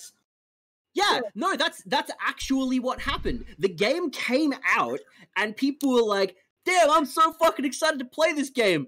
Oh, Toki is fucked. And everyone else is normal. Okay, Togeki 2006 was just like the top 8 was like fucking Tokis. It was like more of a joke than the top 8 of fucking Evo Tekken Japan. 7 and Evo Japan. And they were like, okay, we're ready for this game to die. And then some dudes came along and they were like, hey, so you know how there were a bunch of bugs and glitches in this game that made it completely fucking worthless? Yeah? Well, it turns out we found out even more of them, and now every character has like a completely, functional TOD combo that involves a weird exploit of the game's fucking combo mechanics that are actually meant to prevent infinite combos. Yeah, I love it. So like, Great. really, here's the thing about Hokuto no Ken. In that context, the fact that everyone had an infinite helped the game rather than killed it. And Yes. that's why X-Men vs. Street Fighter is the best versus game. Don't at me. Maybe. You probably Okay, should at me for that. But, listen, if we compare... Entry If we Twitter compare right now. Yeah. But Entry like, Twitter. let's compare a game like Fist of the North Star, to another game that I'm probably more familiar with, which is Power Rangers Battle for the Grid. All right, we'll talk about Now Rangers. Let's go. that game is 100% made by Marvel players. Yes, it Using, is. Clockwork and Shady K. They were like, we're gonna make fucking Marvel 3 too. And Yes. we're like, Power Rangers. yeah, and they fucking did it. And the game has a whole bunch of TOD combos. They're just everywhere. You watch Eric fucking Quantum Ranger do literally anything. He'll fucking touch you, go, you blaster. It's like, I need more quantum power. And then you just die. And you just gotta hold that. Don't get hit. However, Ordo moves and you die. like, yeah, lots of TODs. Pretty much all of them require you to spend Yeah. basically all of your meter and or use an assist.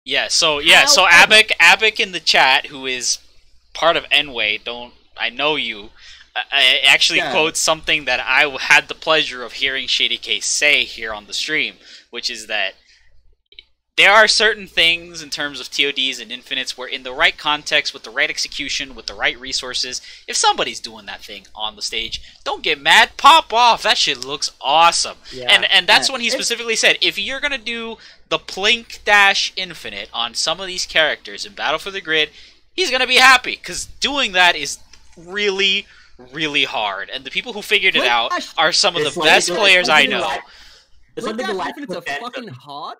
It's like They're the fucking Galactic hard. Phantom POD in KO Yeah. 3000. With, Yeah. No, not with Seth. Because, like, holy shit. That combo doesn't look hard, but it is so distance and timing specific that is fucking near impossible, actually. I have whiffed that TOD so many times on Vicky Viper. So many times. Like, yeah, like, it's doing not the quick necessarily a natural reaction to something like that. Somebody sees a TOD played on, they're like, oh, this is boring. I'm watching them do it. Certain games have this problem. Dragon Ball FighterZ has this problem more than anything, where you just sit through like 45 seconds. I like Marvel 3 a lot for this reason, because that game you're done in 90 seconds. So you sit down, and TODs are gonna happen, but they happen in 15 seconds. Yeah. Cool, that's fun. Let's go again, right? There are other games that kind of have this exact problem, where it takes a really long time and it feels really bad and the wake up options are bad and you just have no way to prevent yourself from getting set played or whatever. So that's a whole discussion. But if you're gonna look at infinites, you have to understand the context. If you're gonna look at TODs, just consider how easy the TOD is. Can you do that TOD? If you cannot do that TOD, why? Right? If there's some reason that doesn't really that isn't about the game. Maybe it's because that one character's really busted. Okay, then maybe we can talk about it. If everybody can kind of do something like this, maybe we should consider. That's just the nature of the game. That's what we're playing here. Okay, the reason I brought this topic up, or like hope this topic would get discussed, was because yesterday morning, around this time, 24 hours ago, I was tagged in a discussion on a Scrub Coast tweet about how Marvel 2 was unfair because of the Infinites and how Infinites needs to get banned. Oh yeah, I remember something like this. So here's the thing, right? I'm going to go up front and say that, like, Mega Man lore experts only become lore experts because they don't know how to play Mega Man. And this extends to fighting games. Mega Man lore experts don't play fighting games because they can't play Mega Man in fighting games. This man refused to do the Mega Man Infinite, even though it is the only reason Mega Man becomes viable in MVC2. And he thinks that Infinites are an exploit, and all exploits should be not touched on. They should all be banned. Okay, so let's ban combos in Street Fighter 2. Vanilla Street Fighter 2, because fuck, combos weren't intended in that game. Cancels weren't intended. Can I tell a story? Sure. Can I tell a story? Please, okay, please. So one time, this was a few years ago, a friend of mine came up to me and said, "Hey, you know what would be a terrible idea? Let's run an honorable Street Fighter tournament." Oh, yes! And I said, "Honorable Street Fighter? Is this going where I think it's going?" And he said, "It is definitely going where you think it's going." So, People in Australia are off the and I don't know if this was because, like, it just seemed funny, or we were trying to make a point, or maybe both. But what we ended up doing, let me find it. It's gotta be here somewhere. There we go. Also, can I quickly touch on something? Sure. That someone in the chat said. Alright, so I do want to say that in the context of Marvel vs. Capcom 2, that is actually, like, wanting to ban the Infinites is a bad take. It is an actually bad take because of MVC2 as a game. Yes. Everyone in MVC2 has, like, virtually every character in MVC2 has an infinite, including the low tiers. guy with like 2 moves and both of them are bad. He has an infinite. Yeah, and it's like characters like Jill have a TOD. Thanos has an infinite.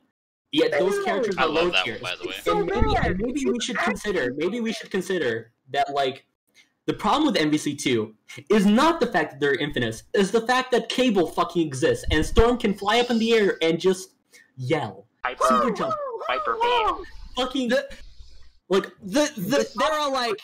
there are 6 characters in Marvel 2 that are unequivocally the best, and only like You know what I two of them like? have I will infinites. say this. You know what I like in regards to this discussion? Storm has a TOD. You know, I'm gonna say one of the things that I like about this topic, especially in the concept, I think Marvel 2 is a great discussion point, and when you talk about stuff like this, the best mental exercise I've ever kind of heard about this kind of topic is when you want to ask yourself whether or not broken shit should exist in a fighting game, you should just, like, look at the top tiers of Marvel 2, like, look at the gods, and then say, what if they weren't in the game? And then you evaluate the roster going down, and you're like, wait, this is actually not that good. Because the characters who become top tier if you remove the current top tiers are so much more fucked up for various reasons that. Well, yeah, but like Marvel 2 mid-tier tournaments by proxy, by extension of being like niche, are kind of hype in their own way. Oh yeah, they are.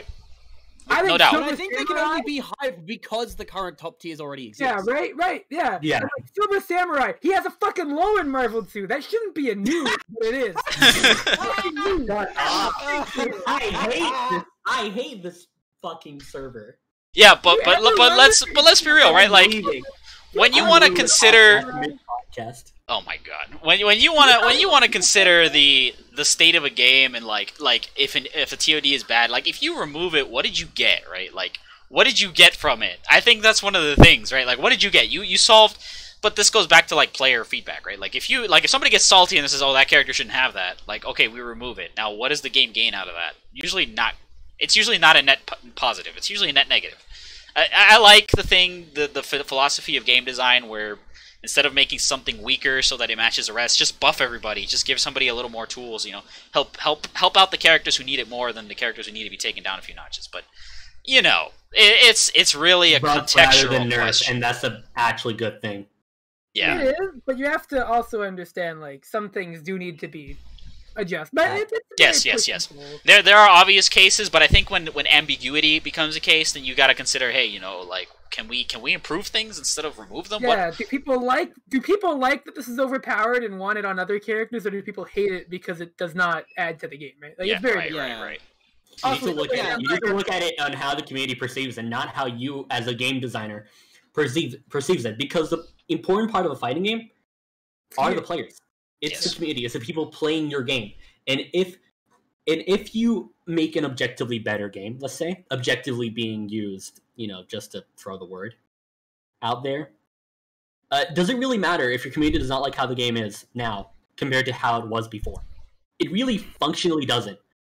Because again, a fighting game is built on the fact that there are people playing it. Yes. Yeah. Because fuck, honestly, like even if Sam Show 3 was an objectively better game, we love Sam Show 3 because of it being Sam Show 3, not because of any other reason. Yeah, and I think like sorry, just because I still wanted to talk about this. So yeah, it was a few years ago, back in 2017, I ran that honorable Street Fighter tournament where we ran it in Ultra Street Fighter 4, and the whole like I'm just gonna retroactively make it that it was about proving a point, but we literally devised a rule set on the spot where we talked about where it was like, okay, so what are the kind of things that a player like you know, one of these Mega Man lore experts, basically, like no special allowed. What are the kind of things that they think would be like, you know, unfair or unfun in a fighting game based on whatever fucking, you know, arbitrary shit that they decide they don't like? Blocking. So the rule set we came up with was so this one was actually a concession we had to make to avoid the game from timing out. So we made it best of 3, 30-second timer. Both players start at 50% life instead of 100%. Both players must crouch for 1 second at the start of a round in order to simulate bowing. That's a thing I've seen people say. That's really funny. I like that one. I like that. I have genuinely seen people say that players should, and that's the thing that we enforced. Both players have to crouch for a second at the start of the game in order to simulate bowing. If I see you crouch at the start of the game to simulate to simulate bowing, I'm gonna shove my entire foot up your ass. And I'm gonna pick like a charge character, and I'm gonna say I did that just so that. I bowed. No, because on top of that, we have no jumping, no throws, no special moves or cancels of any kind. Did you remove the corner? If we could have, we would have. Yeah, I mean, if we could have, we would have. We're gonna implement the fucking retro versus corner escape. Shout outs to Ace Million. Don't know what that is. Did you just ban Akuma? Yeah. We did ban Dalsim, however. Yeah. I can see that. I can get that. And also, we made it so that players have to walk back after every knockdown to let the opponent get up safely. So no Okizeme. I like that one. That was funny. Violation of any of these rules casts dishonor on the perpetrating player and forfeits the round. Sleep mode. In the case of picking Dhalsim, it forfeits the player's entire tournament entry. Holy Oh no! Wait, am I audible, by the way? Yo! No one had any fun. No and sim we're players never allowed. Doing it again. No sim No players one had allowed. fun. I can't believe Mercurial got banned. Wow, yeah. No one had fun, and we're never doing it again. And I like to think that's the point. Before we You play a fighting game like that, it sucks. It sucks. Sleep mode. I would just like to say, everything you have said so far has given me an ulcer, and I'm ready to die on my bed. Yeah. Oh, just you wait until I tell you about my honorable Tekken rules. I don't know if I want to hear about this time. I don't know if we have time for this tonight. I don't know about this, y'all. I don't know about this. All right. I think we gotta wrap this. I think. Okay, go ahead. I'm gonna let you close it. I just want to say, I'll close off my contribution here by saying, if anyone wants to watch the honorable Street Fighter tournament, the link is in the chat. There it is. Okay, there it is. You can, if you want to see the results, you can watch it. Now, I do want to square it away. I hear something. Wait, no. I got one more. I'm timing you out for that link. I got one more thing about Infinites versus TODs.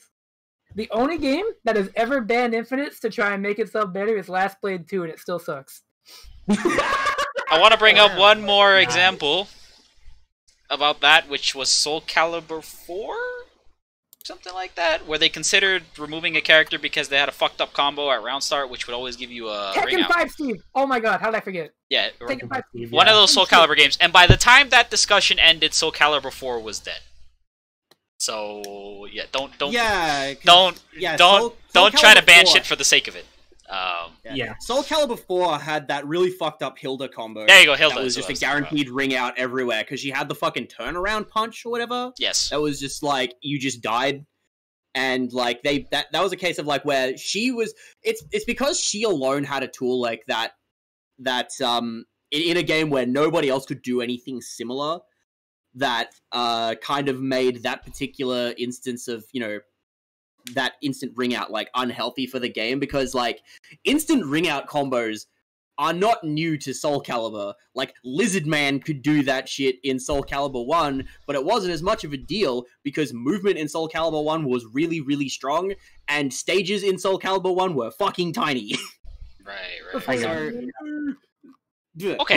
I'm glad that we think this is an interesting thing to talk about. And I think anyone who wants to take this and apply it to the game that they're playing, just consider the context, right? There's a million things that we can't cover. There's a million little things and details that you have to consider. Just if there's one piece of advice you could probably apply everywhere, is that if you remove it, just consider the consequences, right? Just consider also, I saw this comment in what chat. you get in the long term. What's up? I saw this comment in chat, and it was like, what would Honorable Smash look like? You just have to remove the low tiers and mid tiers, because no one wants to play the Isabel matchup, haha.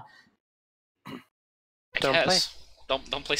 Don't play. The only way to win is to not play. There is no honor in Smash, no matter what you do. There's no honor in Smash, and like the majority of Smash players I see talk about balance of Smash and how they approach Smash. I'm going to be very blunt here. All of you are a bunch of pansy-ass bitches, and you need to fucking get over yourselves. Hey, man. All right. Anyways, is this the point where we close off the discussion for? Yeah, we have to square it away. We have to square it away. The next one I can talk about a lot because I am unfortunately a claw player now. All right, so now we're gonna talk about why you should pick a top tier. Well, why not? Maybe, but all right, now go T. Because winning is fun. Can we talk about? Can we talk about the inverse as well? I feel like it is. Yeah, important. why you should pick a low tier, or why you don't have to pick one. Yeah, go. All right, I'll open it up. Yeah, please. So, reasons to pick a top tier. So this is fun because there's obviously a lot of reasons. The first one is that I think the number one reason is so you get a very good understanding of how the game is played, at least at a very, very high level. Because top tier characters, at least in a statistical sense, for a game that is old anyways, it needs to be like a year or two before this starts actually applying. Right. Like especially because I personally think like you can't have a defined meta until you've had enough time to have one. Right. But when it comes to top tier characters like that, it will teach you basically what the game is to the people that play it at the time. So you get a very good understanding of, what is meta in a game. You are granted with a tool set that is probably more diverse than a low-tier character, which allows you to experiment more and learn more about the game, and also give you pretty funny interactions if you play top tiers and like ST, because oh boy, is there a lot of interesting things that happen with those. Right. And it's just generally, winning is fun. It was mentioned earlier too, like winning is definitely enjoyable.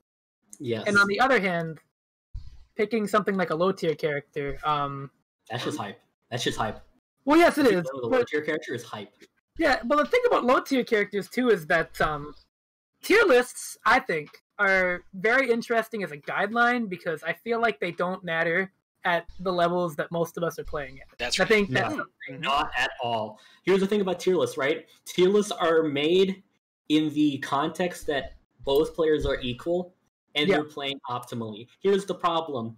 Optimal play is not reached that early into a game's lifespan, and there is no such thing as an even match, or as an equal, as two completely equal players.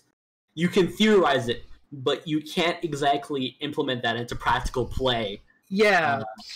You can talk about different skills of players. You can talk about different skills of players, but the problem with this discussion about tier lists, right, is because at the end of the day, somebody actually has to balance the game, or maybe they don't, right? But at the end of the day, somebody's going to evaluate these balance decisions, and most games nowadays get balance patches, and you have to part from a point where you understand who can do specific parts of the game that make certain characters strong, like. If I say that, and this goes back to the infinite discussion we were talking earlier, if I say that certain part of this character is really strong because he does this really one specific combo, if that combo's really hard, and most people can't do it, then you have to evaluate whether or not it's actually hurting the people that can actually do it, right? Like, if the people who do it are playing the game, do they consider it to be annoying? If everyone is having a problem with it, then there's maybe some adjustments that need to be made, but you have to hammer it down into specific parts of the community and specific parts of the player base. I think to look to other game genres, when you look at like the balance reports that Riot Games like to make for their games, you always see that their conclusions that they make are made across different levels of the community. So they have like competitive, where they talk about actual pro players. They have skilled, if I'm not mistaken, where they talk about like a specific rank, league, and above. They have common, or they try not to use the word casual, but they basically refer to like everyone else, right? Where you see like like gold rank or below, for example, just to give you an example. And that's a really good way to do it, right? Because when we're talking about picking a top tier, then you have to understand the implications of picking the top tier. Why is he top tier? Can you make that top tier function? Not necessarily. That's what I was going to mention. Because I wrote this in my article, too. Yeah. That playing a top tier does not matter if you cannot make that top tier work for you. Right. In fact, no character matters if it doesn't work for you. Because, you can call Genjiro Genjiro like free win, or, slash Genjiro is super broken, and, like, if you pick him, you're gonna win, but what the fuck is the point if you don't know how Genjiro plays? Yeah, the only you don't play in a way that Genjiro actually benefits from. Yeah, Bihao is who that actually applies to. Like, that's a character that I think most people. But like even like Bihao is perceived as that free win character because of his infinite. He's not really a free win, but he's not a free win. But like, here's the thing: we don't know. Like, this is a specific example. We don't really know how to play him optimally either. Yeah, like we don't really understand Bihao. Like, he's top tier on the basis of our current understanding, and that's actually kind of fucking scary. But isn't it? Because like, imagine if somebody unlocked him. If someone unlocked him, we're dead. Ooh, now he's literally just this ticking time bomb Sam Show 3 has. Yeah, it's a ticking time. It's a doomsday device. Yeah, but like your characters do not matter to you if you don't know how to make him work, and if you're not having fun with them. Because like, it's like in a competitive basis, yeah, but like your competency is more important than most other things, but it's also you need to have fun with your character too. You need to be enjoying your character. Yeah, But it's you need like to make your T character said work. right at the start of this podcast. Like, fighting games are a medium of self-expression. And Yes. it doesn't matter if you've picked the best character in the game, if the best character in the, at least for me, I don't know if this is a universal thing, but for me, I can't go into a game saying the only thing I want to do is win. I don't know if there's people who can do that. More power to them if they can. But I have never been able to, like, what's the best character in this game? Oh, pick this character. All right, cool. Wow, I don't like what this character does at all. Like, it doesn't fucking matter because it's like I want to do the thing that I want to do. Like, Yeah. And if the best character in the game doesn't do that, it's like, well, what fucking point is there for me? Because, like, again, This is why it's fucking video games. This is why I play It's Resistance video Mario. games. This is why I play Resistance Mario in VSP is because, like, as much like Resistance Mario is a character that fits my playstyle. He is low tier as fuck. He is pretty fucking bad. But like, he fits my playstyle more than any other character in VSP. He's awesome. Him, Enja, and Zonkuro fit my playstyle well. And that's the problem. Enja's bad. Zonkuro is bad. Resistance Maru, not as bad as the other two, but pretty fucking bad. He's like mid-low, yeah. He's like, yeah. But like, characters have to work for you before you can actually, like, okay, here's the thing. This whole, like, I remember there was this Sanford Kelly quote, I don't want to work for the money, I want the money to work for me. And to some degree I understand that. But, like, he's gone on record. You kind of need to work for your money. Yeah, for the money to start working for you. I think that quote in specific references a specific kind of player, because the thing is that generally if your name is Sanford Kelly, you probably don't think about these problems. You probably already can understand a character's basic game plan without too much work. Yes. Right? Like, the fact is that, like, if a certain, you look at pro players and they pick up a character and they understand them because they have that level of skill and that level of game knowledge and that game sense, right? Like, the thing is that if you want the money to work for you, it's probably because you can work with almost anything that you're given, right? You can look at a game and and this is especially true for fighting game veterans who have been across multiple games and multiple franchises. They'll go to unless your name is Leffen, you'll go to a game and look at the tools and you'll say, this tool is really good, so I'm going to adapt my play toward this tool. And then you have a really strong tool on your tool set. Most people can't really play like that. Sometimes somebody comes onto the scene and they play a game like, you know what, I really like this character, and this character coincidentally happens to be really strong, right? So they end up in a little bit of an advantage. But, you know, it really is a matter of, if you want to play a top tier in any given situation, you need to be able to adjust your play style and work towards what the game plan of that character is, right? Yeah. And I think we can all agree that if a character can do this, what I just posted, they're pretty much worth playing, no matter how good they are. I'll try to pull this up. I think something else to. Yes, this clip. This is fantastic. Something else that I think is worth considering is this is something that Juicebox pointed out back when he was still, like, you know, years ago, back when KOF 13 was still like the main thing, and he was making a lot of content for that. Is, you know, he would often talk about, like, you know, how this particular character has, like, you know, tier lists, and, you know, they have this particular matchup that's really good or bad for them or whatever. But you're just talking about shit like that. But he'd always make a point to say that literally, whether or not a character has a good or bad matchup against another character does not matter until you are at, like, the top of the game. That is the only point where that matters. And even then, you very rarely see top players in KOF. Like, the only time you'll ever see top players really changing their characters, like, consistently is when they're playing fucking all randoms and casuals. Because, but, like, that's kind of something that's been touched on already, is that, like, I think it's less, like, you know, here's why you should or shouldn't pick a top tier, but it's like, don't let anyone fucking tell you how to feel about the fact that you're playing a top tier character. Like, 99% of the time, there are people who will go into an established game specifically looking for, like, who's the best character? I want to win, or like they have another particular goal in mind that can only be accomplished by a genuinely really strong character. 9 times out of 10, though, most people pick a top tier by circumstance. Like, I'm a fucking vanilla-ass bitch boy, and I really like Chun-Li. Chun-Li happens to be really good in, like, most of the games. Sleep mode. Sleep mode. I have the permission to server meet you. You don't have to talk anymore. Nope. Like, Chun-Li player pointing. Chun-Li player. Let's criminalize Chun-Li player off the server. Player? What are you fucking what? No. Sleep mode's okay because he likes Power Rangers. So it's okay. He gets a pass. No, Sleep mode. What did you call me?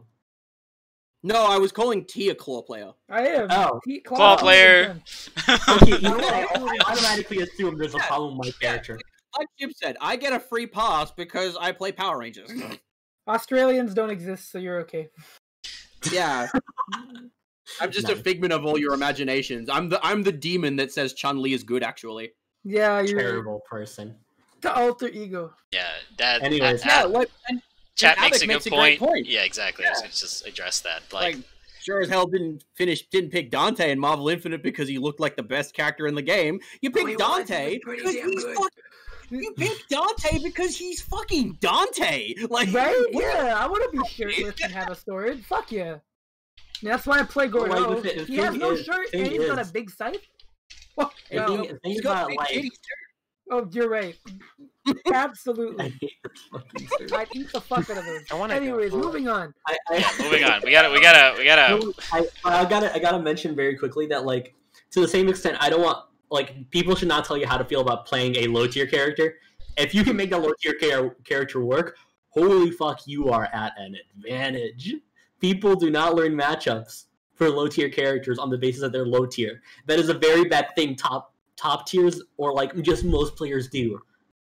Like, holy, you can get away with a lot of shit because people are not gonna bother learning your matchups. Now I read this tweet, and it's shit. Where's the screenshot? I have a screenshot on my phone. Hold on. Yeah, it's the same one we referenced earlier, if I'm not mistaken. It's the Phantom Abat, or yes. Was it gonna be? Is it gonna make me? Oh yeah, it's. I know what it says. It says something along the lines of the fact that if you're playing a low tier character, then you're just wasting everyone's time because nobody studied against that character. So we should only be playing characters that we have an understanding of. Yeah, I don't. Whose problem is that? Okay. I hate Super Smash. Okay, I'm gonna read this post and like try to hold a straight face. Yeah, go. Glad more people are finally calling out low tier mains. LOL. Half of you guys only exist to ruin someone's bracket as opposed to trying to make it far yourself. There's 80 plus characters in this freaking game. It can't be that hard it can't be that hard to find a good character you enjoy. You freaking fricks. Oh man, could you imagine telling this guy about Killer Instinct 2013? That game has so many matchups that are viable. That's a scary game to play, but dude, this begs the question: what the fuck is the problem with gatekeeping? That shit's funny as hell. I do not care if I get called a dick for this or even lose followers. I am just 100% speaking my mind. Play a better character. It'll be so much productive for both you and your opponents. You know what's so funny? Nobody needs to know the Isabelle or Dr. Mario matchup like question mark. Hey, fuck you! Dr. Mario's cool. He's got MD. Here's the thing. 100% speaking your mind on a topic that you're definitely wrong about makes you 100% look like a bitch. Yeah, right. And like here's the thing that I love. Like, I remember back during like Smash Wars, gatekeeping is funny because like during Smash Wars era, like Alberta's best player was a Dr. Mario, and like there's this joke that was like, "But how the fuck does Dr. Mario like run Alberta?" Like, gatekeeping is hilarious. But I mean, like, it's hilarious. Like, I think I just want to say, when I say gatekeeping, I mean like bracket gatekeeping. Oh, like yeah, bracket gatekeeping is funny. Yeah, no, being a bracket gatekeeper, that's my fuking goal as a fighting game player. I don't want to be the best. I just want to fucking ruin someone's day in a bracket at a major. That's a healthy goal. That's a very healthy goal. I do want to bring up the chat really quick. I do want to bring up a chat commentary very quick because somebody says, play within the meta and, playing League of Legends, a very meta-oriented game. Let's talk about that because this is relevant. the fact is that most people in big games like Smash Bros, they consider the meta to be the Bible, right? And the unfortunate reality is that a lot of characters in most fighting games are unexplored, right? When I look at even a game with 10 characters, and I know that in tournament people play 3 of those characters, I'm like, what do the other 7 characters really offer? What do we not know about? If somebody were to flip the whole thing on our head and show us something that we don't know anything about, we would be in a very dangerous position, because suddenly we don't know how to... I don't know how to commentate it. I don't know how anyone's going to play against it. People are going to have to learn how to deal with it on the spot. And that's actually a net positive, you know? That's... Why do Viking players exist, actually? What do they offer? I don't know. I don't know what to tell you there. Making sure that I'm airtight on my offense. Well, I mean, hey, you know, hey man, I play Slayer. I'm fine. Yeah, you just dare to step out. Fuck you. I just I don't like Vikings God cancels only work if you're doing like fucking 1, 2, 3, 4. I go 1, 2 gap. It's like close ass, close ass. Hey, I'm sorry, I'm getting off topic. No, but you bring up a point, right? Like, Okay, all right, can we move on to the next topic? Sure, yeah, let's go. Let's talk about. Let's talk about that, because this sounds interesting. Why? Okay, please qualify this, because when I've been looking forward to this topic, because when you initially like posited this topic, I was like I really need like some context or like a qualifier or something, because if you look me in the eye and tell me not all moves have to function, I go, that's fucking stupid. What do you mean? Okay. Except, look, I will concede, though, that if all moves function, then Tom Brady would not be good for anything. Because what would he be if Ice Clone didn't function? Ice Clone? Wow. Okay, so I mentioned this in my article, and I mentioned that not all moves have to function. And the problem is, and I feel like this is more on the player's responsibility, not in the game development responsibility. Plus, you know, there's the idea that metas are developed on shit not working. I mean, roll canceling wasn't intended. Like, we're also looking at shit like roll canceling in CBS 2, and, you know, just unintended mechanics as well, not just specifically moves. But at the same time, as a player, you are responsible for how you work with your toolset. And if things in your toolset do not work, then it is your job as a player to work around it. It is not necessarily the game's fault because you don't know how to work around an interaction that you've seen various times at this point because your move, quote unquote, wasn't programmed properly, or another quote, doesn't function. At the same time, I'm perfectly fine with it because balance is also created on moves that don't really work. And at the same time, imagine a top tier's flaws being removed. Well, those top tiers would probably be way better than they already are right now because they have a completely functioning move. The argument is a ROM hack, but it's a Samurai Showdown 3 ROM hack. You know the one, Sleepmode. Genjiro 2C into card works. I mean, now I need to preface what I'm going to say, because my opinion on this topic is different because I've designed fighting games, right? When I think of not making something function, I think not necessarily not function. I don't think that's the right term. I think not all moves have to work, you know, in a linear way. Like, you don't need to have, not every character needs every move they have to be good.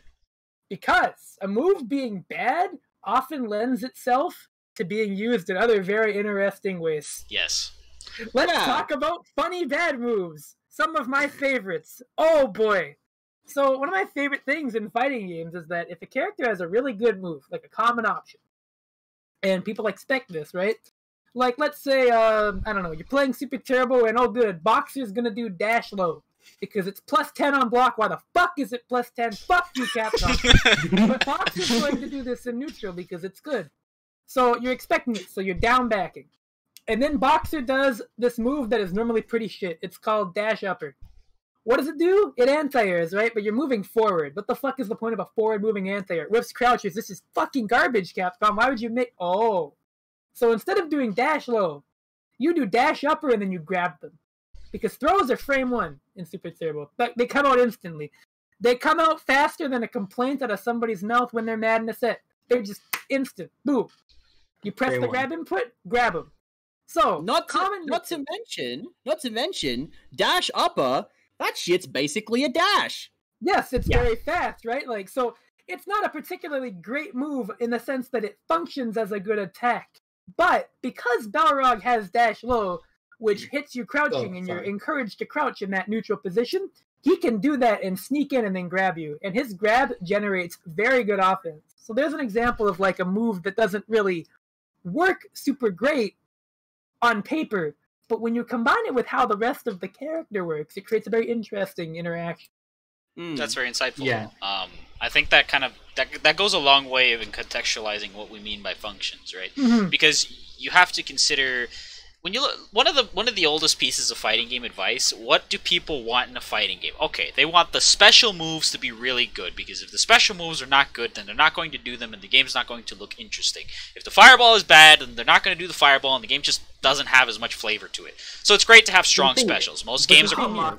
The thing is, then you have games like Third Strike, which doesn't really have a fireball game. Fireballs in Third Strike are... Yeah, but it has other things. I'm using the fireball as an example. Chun-Li is a fireball. Chun-Li has a fireball. Do you ever see... No, she is a fireball. Chun-Li has a fireball. It's called SA2. No, she just is a projectile. Like...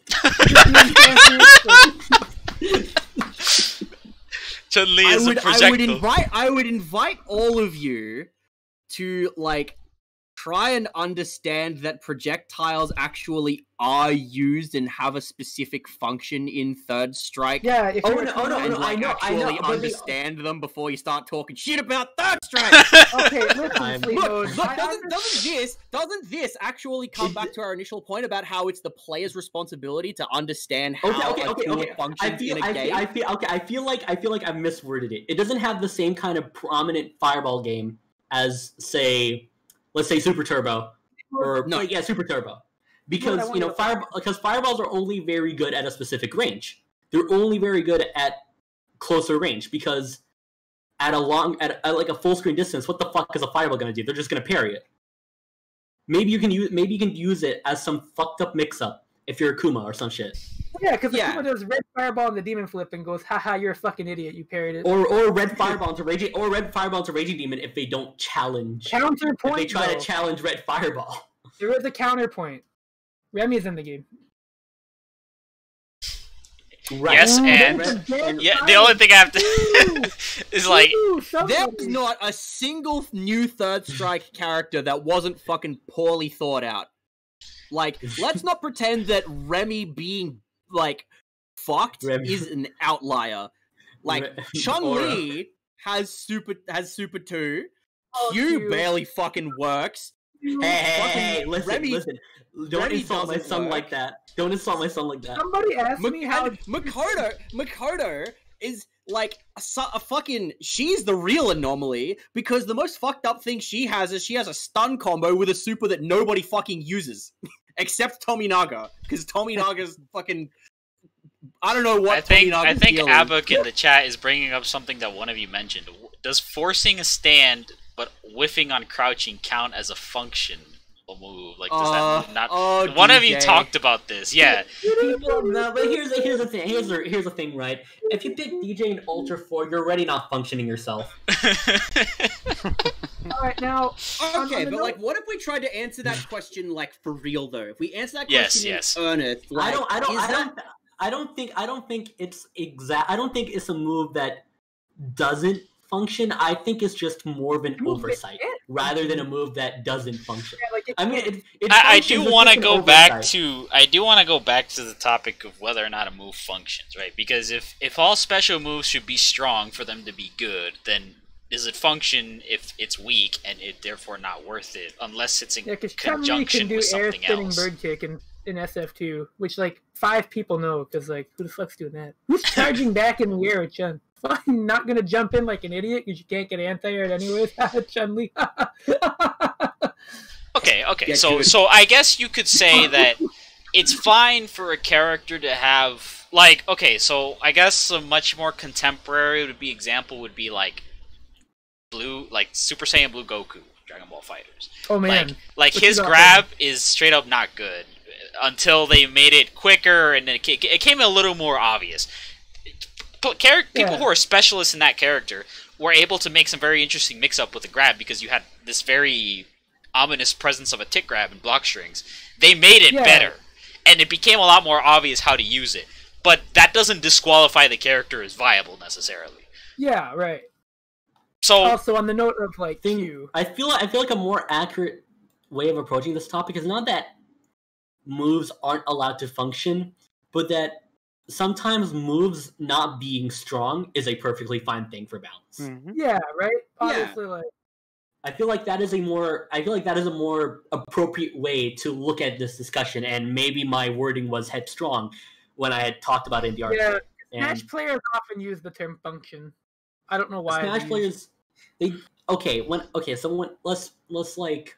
I feel like I don't know. I think I remember why I used that wording. It's just I think I remember. Shut the. T is dead.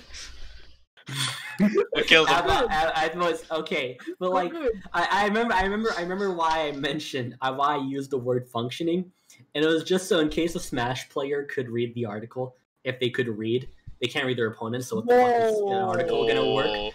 But like, okay, all right, but like, I use function in the case they decide to read it, and hopefully they get the idea. I guess there is a certain piece of terminology there, right? Like I can't can't speak from a Smash professor. Also, it's not Smash phobia.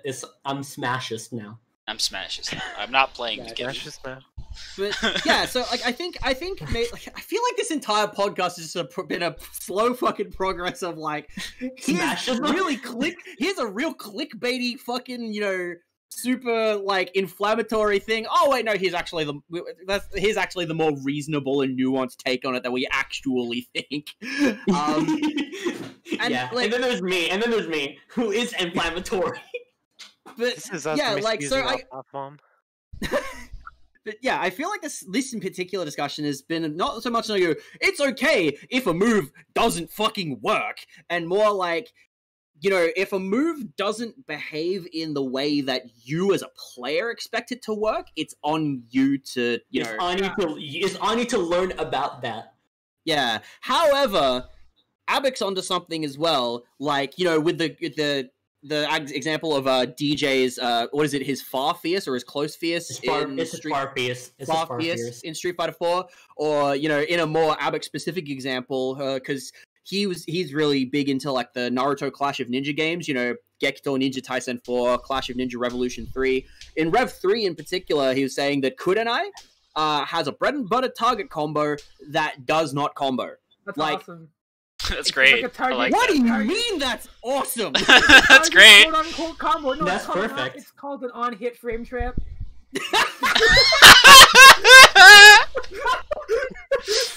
I hate the innovation taking place on this stream, ladies and gentlemen. I would just like to say in the most stern, blunt voice, we are never going to have another Yurkeycast after this one. I killed it. I did Please, let me go. For real though, let me out of this cage. I think when you consider like, so I'm willing to accept a move like like Balrog's dash upper in Street Fighter 2 being like, this is fucking useless as an anti-air. Oh, the shit's really fast. Okay, I can use it as a pseudo dash / like, I can use it to fake a throw mix up, stuff like that. Yeah. I wouldn't say useless as anti-air, but like it's not like it's not very good. It's not very good. But like it doesn't. You don't really use it for the thing that it looks like it should be used for. Yeah, but it still has like a genuine use. So it doesn't feel bad. There's also another thing you can do with it that's kind of broken. You can buffer it. Also, hello super. Windows. But you can buffer it in the super, so you can whiff dash upper and do super and laugh if they press the button. Like if they actually tried to react to your throw, and then they just get supered anyways because it's a cool game. I think as I hear the conversation when we say like moves do not have to function, I think when we say moves don't have to function, I think there should be like in brackets, like very tiny text in brackets that just says as intended. Yeah, Because there we go. Sometimes the intended effect is. I worse. think that this is a weird. It's worse than the actual.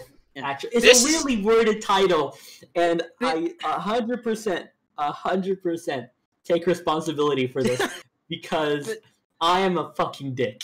All right, but yeah, I want to. I still. Sorry, you go. Okay, I want to kind of say that this topic, as it progresses, is interesting because, from a player perspective, the fact is that a game, you don't have any influence on the game. It doesn't change for you because you said it, right? Well, you get the game, it's in your hands, and it just. It's there. The tools are laid out for you. How you use them is where it gets interesting. So most fighting games, it's like fighting games, and honestly, just competitive games as a whole, do not work for you. You have to right. So when you have a move like when you have situations like this, like the dash upper is a good example. You have situations where, most fighting games that people really love and enjoy are never going to get another balance revision. So you have this jank, this stuff that just doesn't work, this stuff that doesn't have any logical intention, and people find really interesting things to do with it. Now, flip the conversation. A couple of us here watching or commentating are aware of the development side of things where you don't want to actually build things this way. This is not a great way to do things. Yes. You generally, you design with intentionality, right? The fact that, later on you hear about some of the things people are doing, you evaluate whether or not that's okay. You might end up saying, this thing that people are doing with it is interesting. I didn't intend it to do that way, but the matter of fact is that it creates something very interesting for the players to use. So let's leave it like that, or various other reasons that lead to things not getting changed. I like to mention an example as well. Another Samurai Shodown 3 example because I'm full of those. Right. Is that I actually sort of use, I don't know how Zankuro's Fireball is intended to be used, but I actually use that as an up-close pressure move. Just for the sake of it. Because, Zankuro is meant to be played as a sort of grappler. You get up, you throw them, and then you kill them. But actually it's sort of funny to just throw Fireball and just watch their health whittle away. And just constantly pressure them as time goes on, instead of actually just going for the TOD combo and getting that grab in. Because I feel like it's more reliable to actually play neutral as Zankuro than just go for the throw. There's more value in Zankuro outside of that throw. Honestly, I don't even think the throw is... the throw is a free win situation, but I don't think it's very useful. Honestly. I'm going to be real. Yes, an 8-frame throw is the fastest throw in the game. Twice as fast as every other throw in the game. But I don't think it's very useful to Zankuro's actual game plan, at least in the context of how I play Zankuro. I have gotten better results just completely ignoring that too. Yeah. And, I think that ties into this idea that, moves don't necessarily... It's less, because it's very rare, and even impossible, really, in the case of, most old games, that the players are going to get any kind of insight into what the developers were thinking when they, made a move work a certain way. In the case of Samurai Shodown 3, they weren't. You know what? Yeah. You know what's cool is that recently my good friend Feloneki, I say recently, my God, it was 4 or 5 years ago. I'm great at dating things. But he translated a bunch of those old Nishitani interviews for Street Fighter 2 and Final Fight. And those are really interesting. You get some really great insights, The Rock in Sagat stage actually did in fact move because they found that players were because The Rock basically squared out the perfect distance for fireball traps in the corner, so they had it randomly move pixels each round. But yeah, there's sorry, continue. Sorry, I was about to mention something, but you can go on. Okay, all right. So yeah, I was saying so there's value in in finding uses for a move where it's because we can never get an insight into what a developer actually intended, but we can only guess as to this move looks like this, so it's reasonable to assume that the idea was for it to do this. But moves don't always work like that, especially not in the case of old games. Can I post it? Also, can we touch about mechanics after this? Unintended mechanics as well. Yeah. Because I think that really ties into it as well. Because there's this idea of sorry, let me try that again. So we're never gonna get a sense of what a developer actually intended when they made a move or a mechanic work in the way that it did, or if something fucked up and it worked differently from that. We can only make guesses as to how something is supposed to work. But there's value in finding ways to use a move that seems outside of the scope of its seemingly intended use, and like that feels good. And like I think that's a really important consideration. Is like, regardless of whether you're using the move for its intended purpose or seemingly intended purpose, does using the move feel good? Does it like feel as if you're doing something useful with this? Which is why I think that irrespective of like whether the process was conscious or not, in these cases it usually never is. But in the idea of like DJ's Far Fierce in Street Fighter 4, or this one Kurenai string in Naruto Rev 3, where like they have like we can infer that they have a specific function that they are supposed to perform, and they do not perform that function, and there's barely anything else to use them for outside of the one thing that they can't do in the first place. And that feels bad. And I think that's where this like complaint usually comes from. It's like, I'm trying to do this thing that this move looks like it should do this, and it doesn't do it, and it feels bad because my expectations have been betrayed. But at the same time, I do propose this question: is that really exactly a bad thing? When you is that exactly a bad thing when it comes to how a game is balanced? It depends. Like frankly, if one of the things that I don't like about Fight of Animals in particular about this is that the main character is really obtuse. What?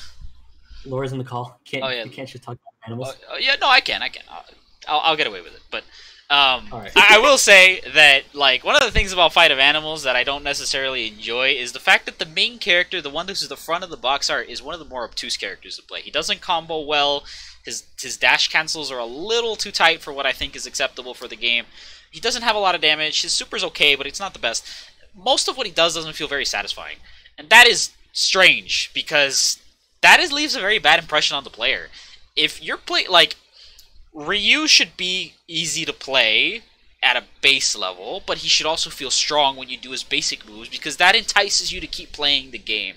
Now, if the character's over on the corner of the character select screen, they can do whatever they want because that's not the focus of the game necessarily. It's not going to sell you on that one character. It's going to sell you on Haomaru, Ryu, whatever, right? Whoever's on the box. They need to leave a strong first impression. Otherwise, maybe people get turned off by the game very quickly. Who knows what the minds of the casuals are really like, right?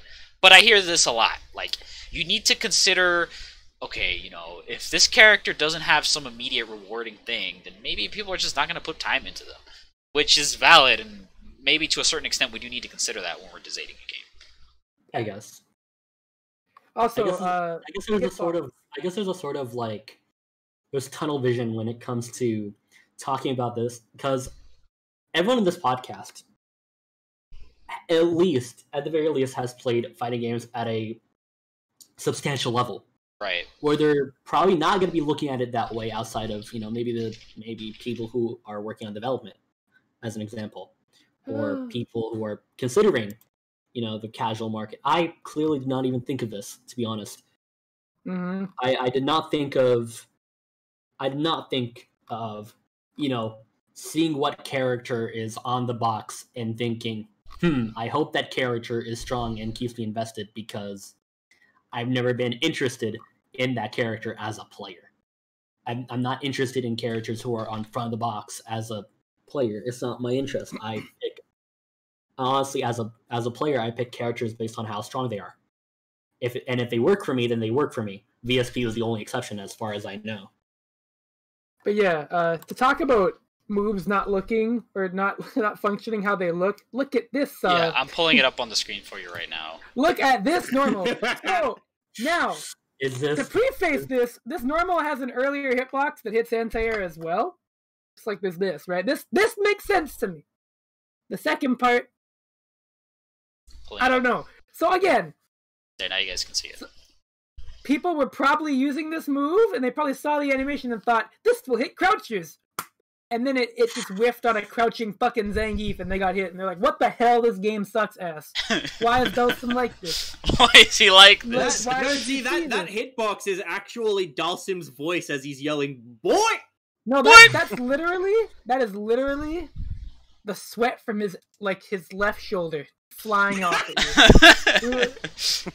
How rancid.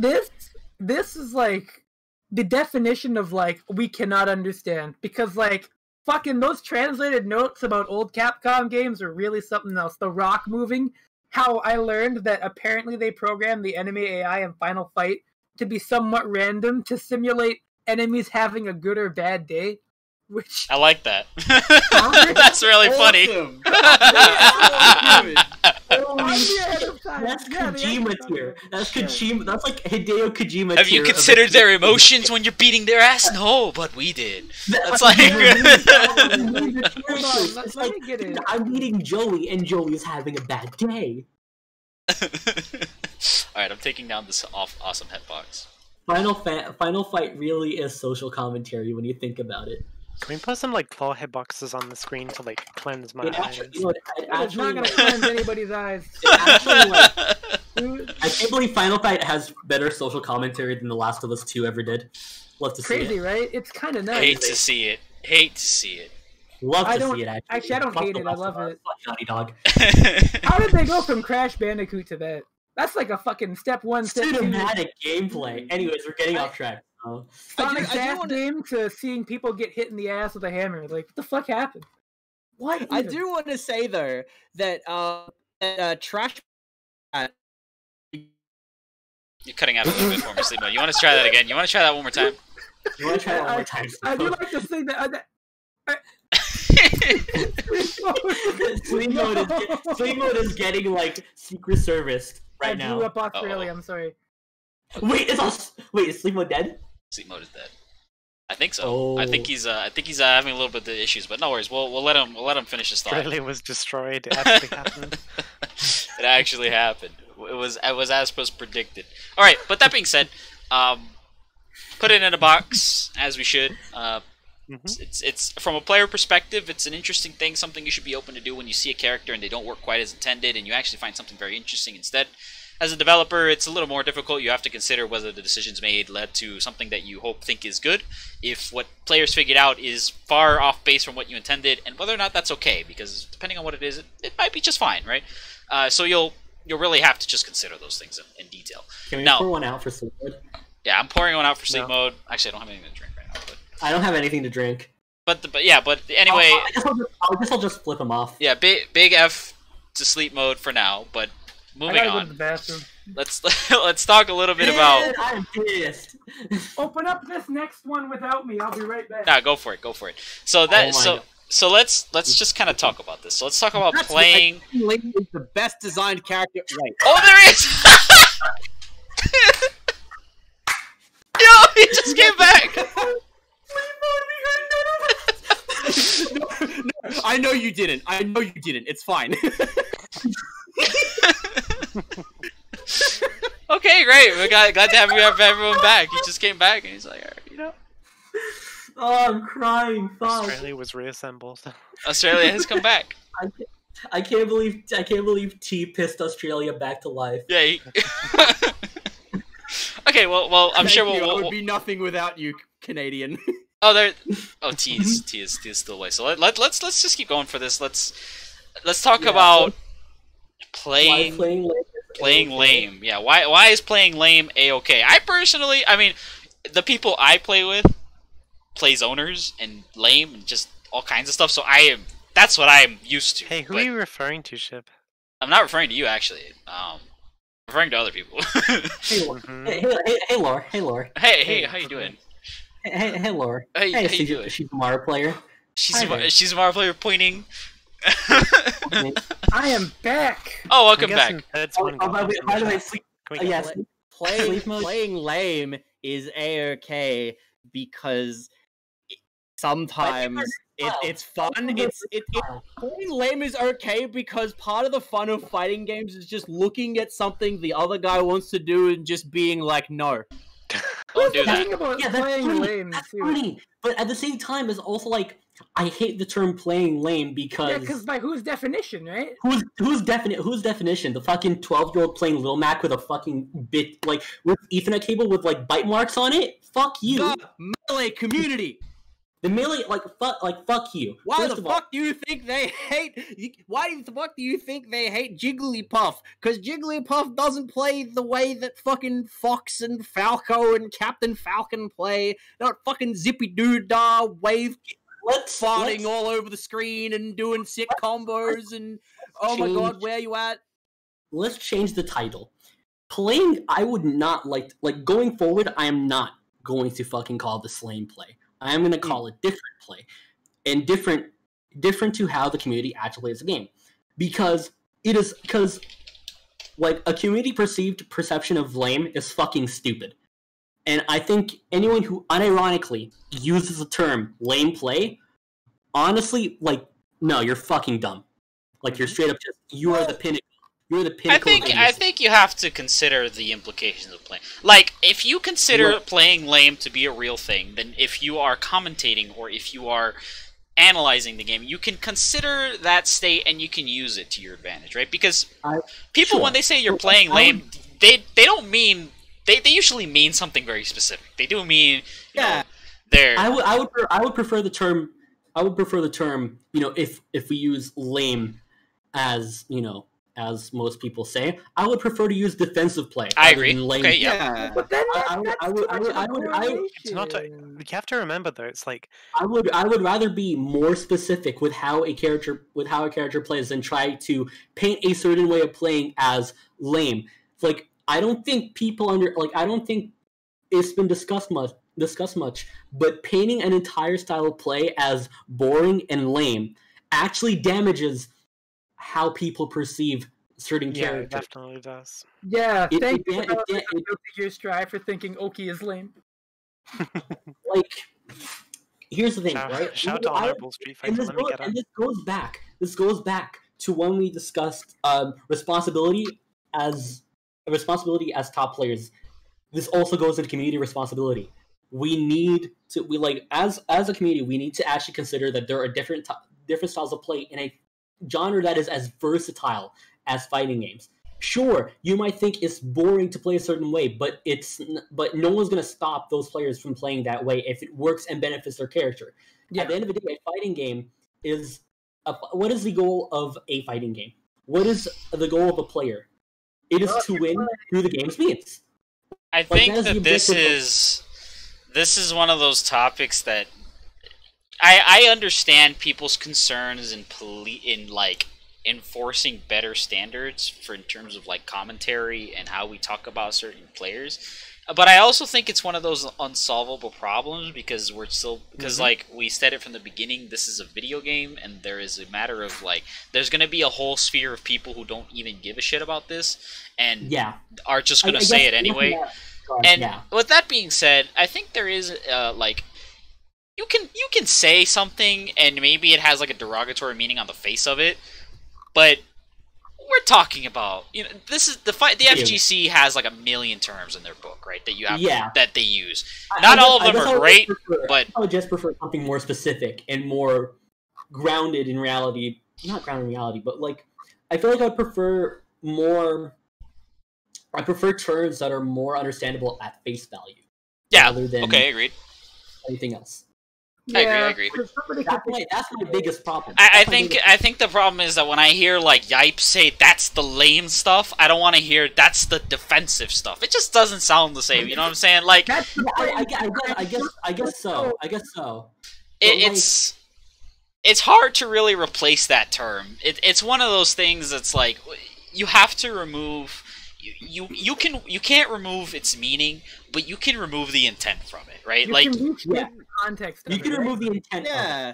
Well, I guess. But like the thing about language is that like the words and the ways that they're used and their meanings change over time. Like to use a Yipes example as well. Like when Yipes sees a really fucked up mix-up, in like Dragon Ball or Power Rangers or whatever, he like furls his brow and he puts on the voice like, "Ooh, that's the cheap stuff," and he's not like saying, "Oh, that's fucking stupid, and I never want to see that again." He's like, "God damn, no,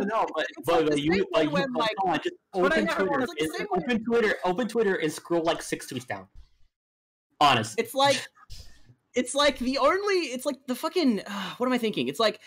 It's the same way that, like, me and probably a few other people will look at some, like, really strong, like, hard to see, really layered mix-up, and then be like, "Oh, that's fucking disgusting." That's not like, I am personally disgusted by seeing this, like, yeah, but that's me saying, like, that was, I got hit by that, Like, yeah, like, so I definitely understand what you're saying in terms of, like, we want to make sure that we're not painting this picture of, like, saying that any particular style of playing any given game is invalid. But I think, like, the use of the term lame isn't really, like, it's not really a major factor. It's not really a major factor in, like, how people actually perceive defensive play. It's more to do with, like, a general attitude that a community has towards that style of play, which is why I brought up like the melee community's, like, position, like, broader position on Puff. Yeah, because, like, Puff, like, literally, I remember hearing a story from one of my local friends who was at Evo one year, and I think it was the year that Hungrybox won Evo. And Hungrybox, he's so fucking used to the Smash community, just constantly talking shit about him because, like, he's apparently he's not playing the game the way that, like, melee players are used to seeing the game being played, which is, super, crazy fast movement, big combos, and hyper aggressive. Like, he's very carefully spacing back airs and, like, watching his movement and playing very patiently. And that in of itself is, a very strong way of playing the game, especially when you have a community that doesn't know how to deal with it. That's the fucking, like, I won't go into too much of a tangent, but I think that, like, that's basically the optimal way to play any Smash game, just quietly. Yeah, now to give some empathy, because, oh boy, it's not really devil's advocate, but I think that a lot of the reason that people think defensive play is lame in Smash is because on a fundamental level, it kind of is. Because the way defense works in Smash is very one note and very one layered. Yes. I guess, yeah. I think something that we need to address is that you don't block high and low in Smash. You press a button and you frame one, block fucking everything. And I think that's so fucking stupid. I hate it so much. What the fuck? Where's the death? Yeah, but that's because all of the startup was moved to letting go of block in Smash. Yeah, but not really, because you can just jump out of it. Yeah, you can jump out of shield drop. You jump cancel block stun. What the fuck? Fuck Smash. Fuck shield. Fuck you. I knew. No, but I understand T's concern, right? Because Smash is a very weird paradigm for defensive play. When we talk about I'm gonna go back to Dragon Ball FighterZ for an example of defensive play. I want to mention this quote very quickly. And it's a quote by one of our esteemed Yurkey members, Squid Buffet. They said, and I quote, "This is a fighting game, not a blocking game." And I feel like that's the mentality a lot of Smash players have when it comes to Smash. It's a fighting game, not a blocking game. Yeah, blocking in Smash is a very one-note thing that you don't really find that interesting, right? The thing is... No, it isn't, but you don't want to block in Smash. You don't want to block. That's why Rivals of Aether got rid of it, because nobody wants to be doing that shit. And nobody wants to block in Smash because blocking in Smash is objectively terrible. Well, unless sucks in Smash. If you're Fox in Melee, you've got Shine out of Shield. Yes, you do, but Which is invincible in frame 1 and jump cancelable. Now, I will say... problem with Shine. No, it's perfectly balanced, Sleepmode. It's fine. You can't change it. It's Nothing you say about it will change it. in Rivals, the other thing about Smash 2 is that the ledge gives you a how is Smash even real? Just close your eyes, haha. Walk away from the screen. The ledge gives you plentiful amounts of invincibility, There's all sorts of other things, right? And like this is all fine, right? That's something people are utilizing, but I can understand if somebody like at a surface level goes, "This is fucking lame," because it kind of is. Like compared to the defense that goes into like a fighting game in Smash, it's mostly about I don't want to be in the vicinity of their attack, and I'm going to grab the sledge. I'm gonna fucking grab that shit, and then you grab it. What I think we're kind of missing here is that, like, when I'm talking about Hungrybox's play, well, yeah, no, I'm it's not very talking. different. I'm not talking about like the fact that Smash's defensive mechanics of like have like basically no thought put into them, at least in Melee, granted. and like fucking you can just jump on and off the ledge and give yourself complete invincibility. We can't ignore like, you that can just ledge HBox stall. did in fact do that. He did do that. There was one set where he did that significantly more than like any other time. But when people think about Hungrybox play, they don't think about the fact that he's fucking stalling the ledge. They think about the fact that he's fucking running around, jumping off, and spamming like doing like 3 back airs in one jump. Yeah. And people don't know how to fucking deal with that because it's a goddamn wall. Now, when I look at that, and this is literally what happened. My FGC friends went up to Hungrybox after he played a set or whatever on stage, and was like, "Hey man, that was really good play. That was some really solid spacing there. I really appreciate that." And Hungrybox was just like, "What? You liked that?" Like, and it's kind of like I think, yeah, we might be getting into something interesting here with like that kind of core cultural difference. It's like, because it is a cultural difference. I think there's a really good example of cultural difference. Like defensive play in all fighting games is so highly valued, right? Defense is so highly valued. Yeah, I had an epiphany. It was like, yes, because of how we value defensive play in other fighting games, and how we value spacing and whatnot. That is like, whenever, like, I feel like whenever we express appreciation for this defensive play, or more thought out, more neutral based gameplay, the Smash players are always surprised. They lift one eyebrow and go, "Huh? You for real? You're not joking? You're not?" Oh yeah, where's Ashton Kutcher? Where's the cameras? Where's Ashton Kutcher? Are we getting punked? Yeah, like they're so used to like defense being different, right? Like the way it works. Yeah. Yeah. And I think that's something that like it is. I appreciate how Hungrybox plays. He's not the most exciting thing in the world, but fuck, do I appreciate how he plays. Yeah, I mean, he utilizes the game, and I think Rivals of Aether also was very smart to get rid of the ledge too. I get like a lot of thought. Oh god, I can discuss an entire podcast about how fucking smart Rivals of Aether's design is. I fucking adore that game. Hey, you know what Smash Brothers was? Shit, let's make it good. Go. And then they did it. They did it. They fucking did it. Now here's the real discussion. This podcast has been leading to this whole time. This has all been a ruse. Let's talk about Tekken 4. Oh, ruse. What? Let's talk about Tekken 4. Time? Finally, sleep mode's only purpose in life. Now I can Tekken 4. And sleep mode has 500 just frame laser. Okay, so I do wanna before we I mentioned that as a joke, but before we talk about Tekken, let's talk. Let me just let me just say that it is a cultural difference in defensive play, because Smash is a game that when you play it defensively, you can understand how the other player feels and how they feel kind of one note. One of the interesting things is that I just played for the stream the set where Goichi and Leffen at that one Dragon Ball tournament where Go1 blocks for about a minute straight. You said Go1. I heard you.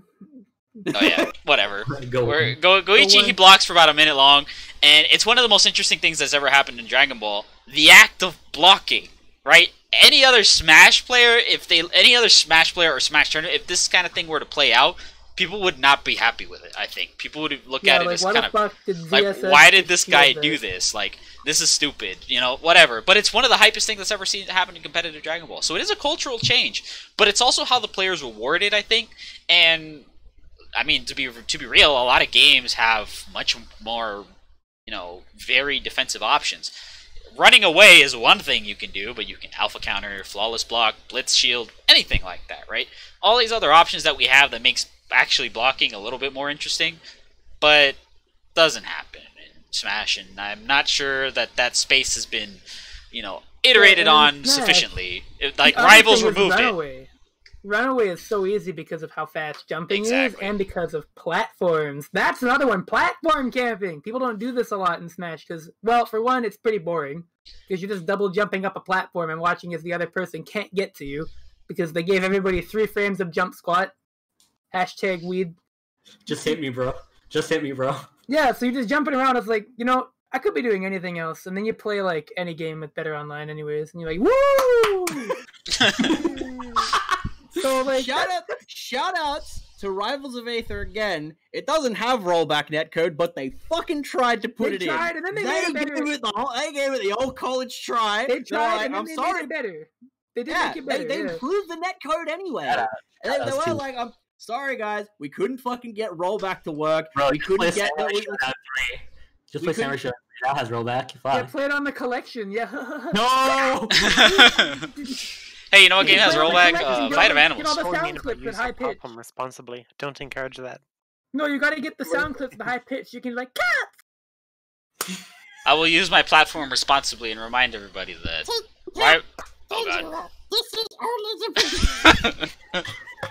You see that shit? Aru compared the fucking voice clips from that one thing to the goddamn gremlin from House of the Dead 2. I'm gonna use my platform to remind everybody the battle for the greatest $20. Like Amoxa did.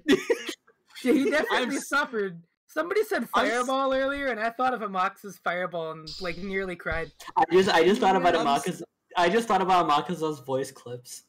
I'm so glad. Like I'm glad I didn't spend money for Neo Geo Collection, but holy fuck am I disappointed because like Digital Eclipse did a pretty fucking decent job with the Street Fighter collection. Now, Like, I think the Sam Show collection is a whole box to open.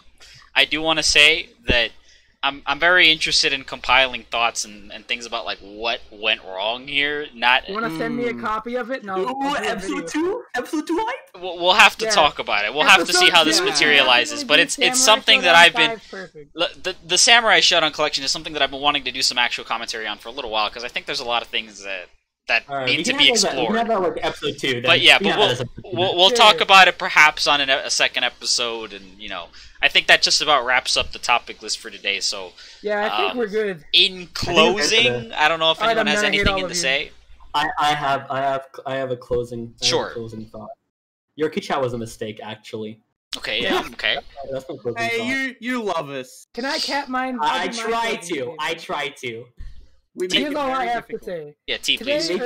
You make it very difficult. But also, no.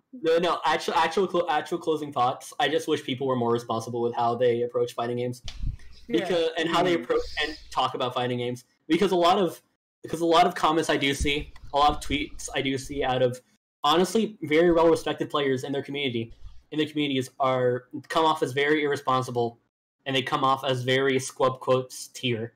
And I wish. And okay, I want to close it out with a quote.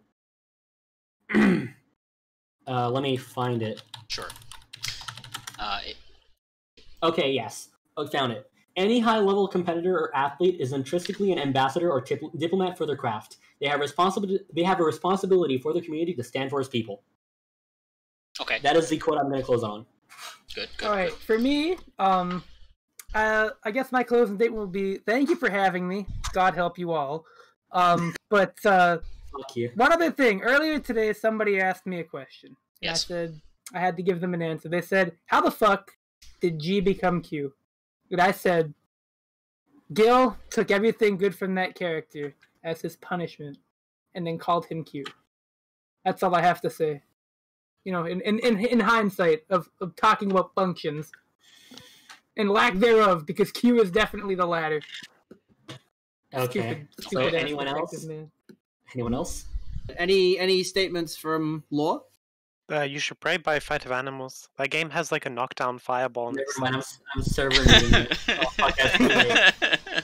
I'm not into watching the animal fight thing, but you know what? I agree. Glad we all agree. Oh yeah. Play Samurai Shodown 3.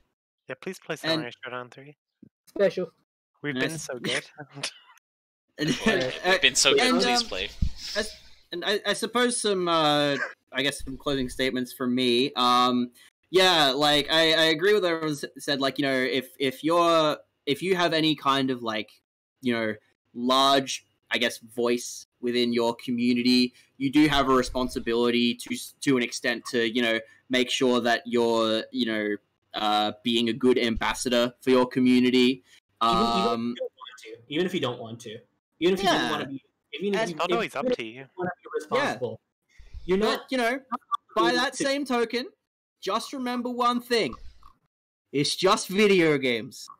It is just video games. Anyway, play all the other games that everybody said you should play, and also play Power Rangers Battle for the Grid.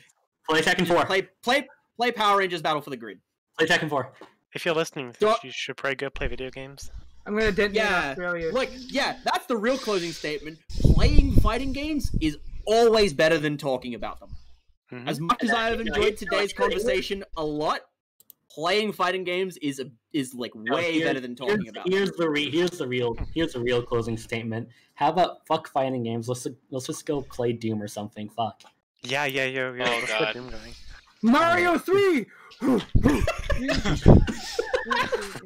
It's a good game. Sorry. All right, everybody. Play fighting games. Just watch Sad Claps tournaments. Thank you all for.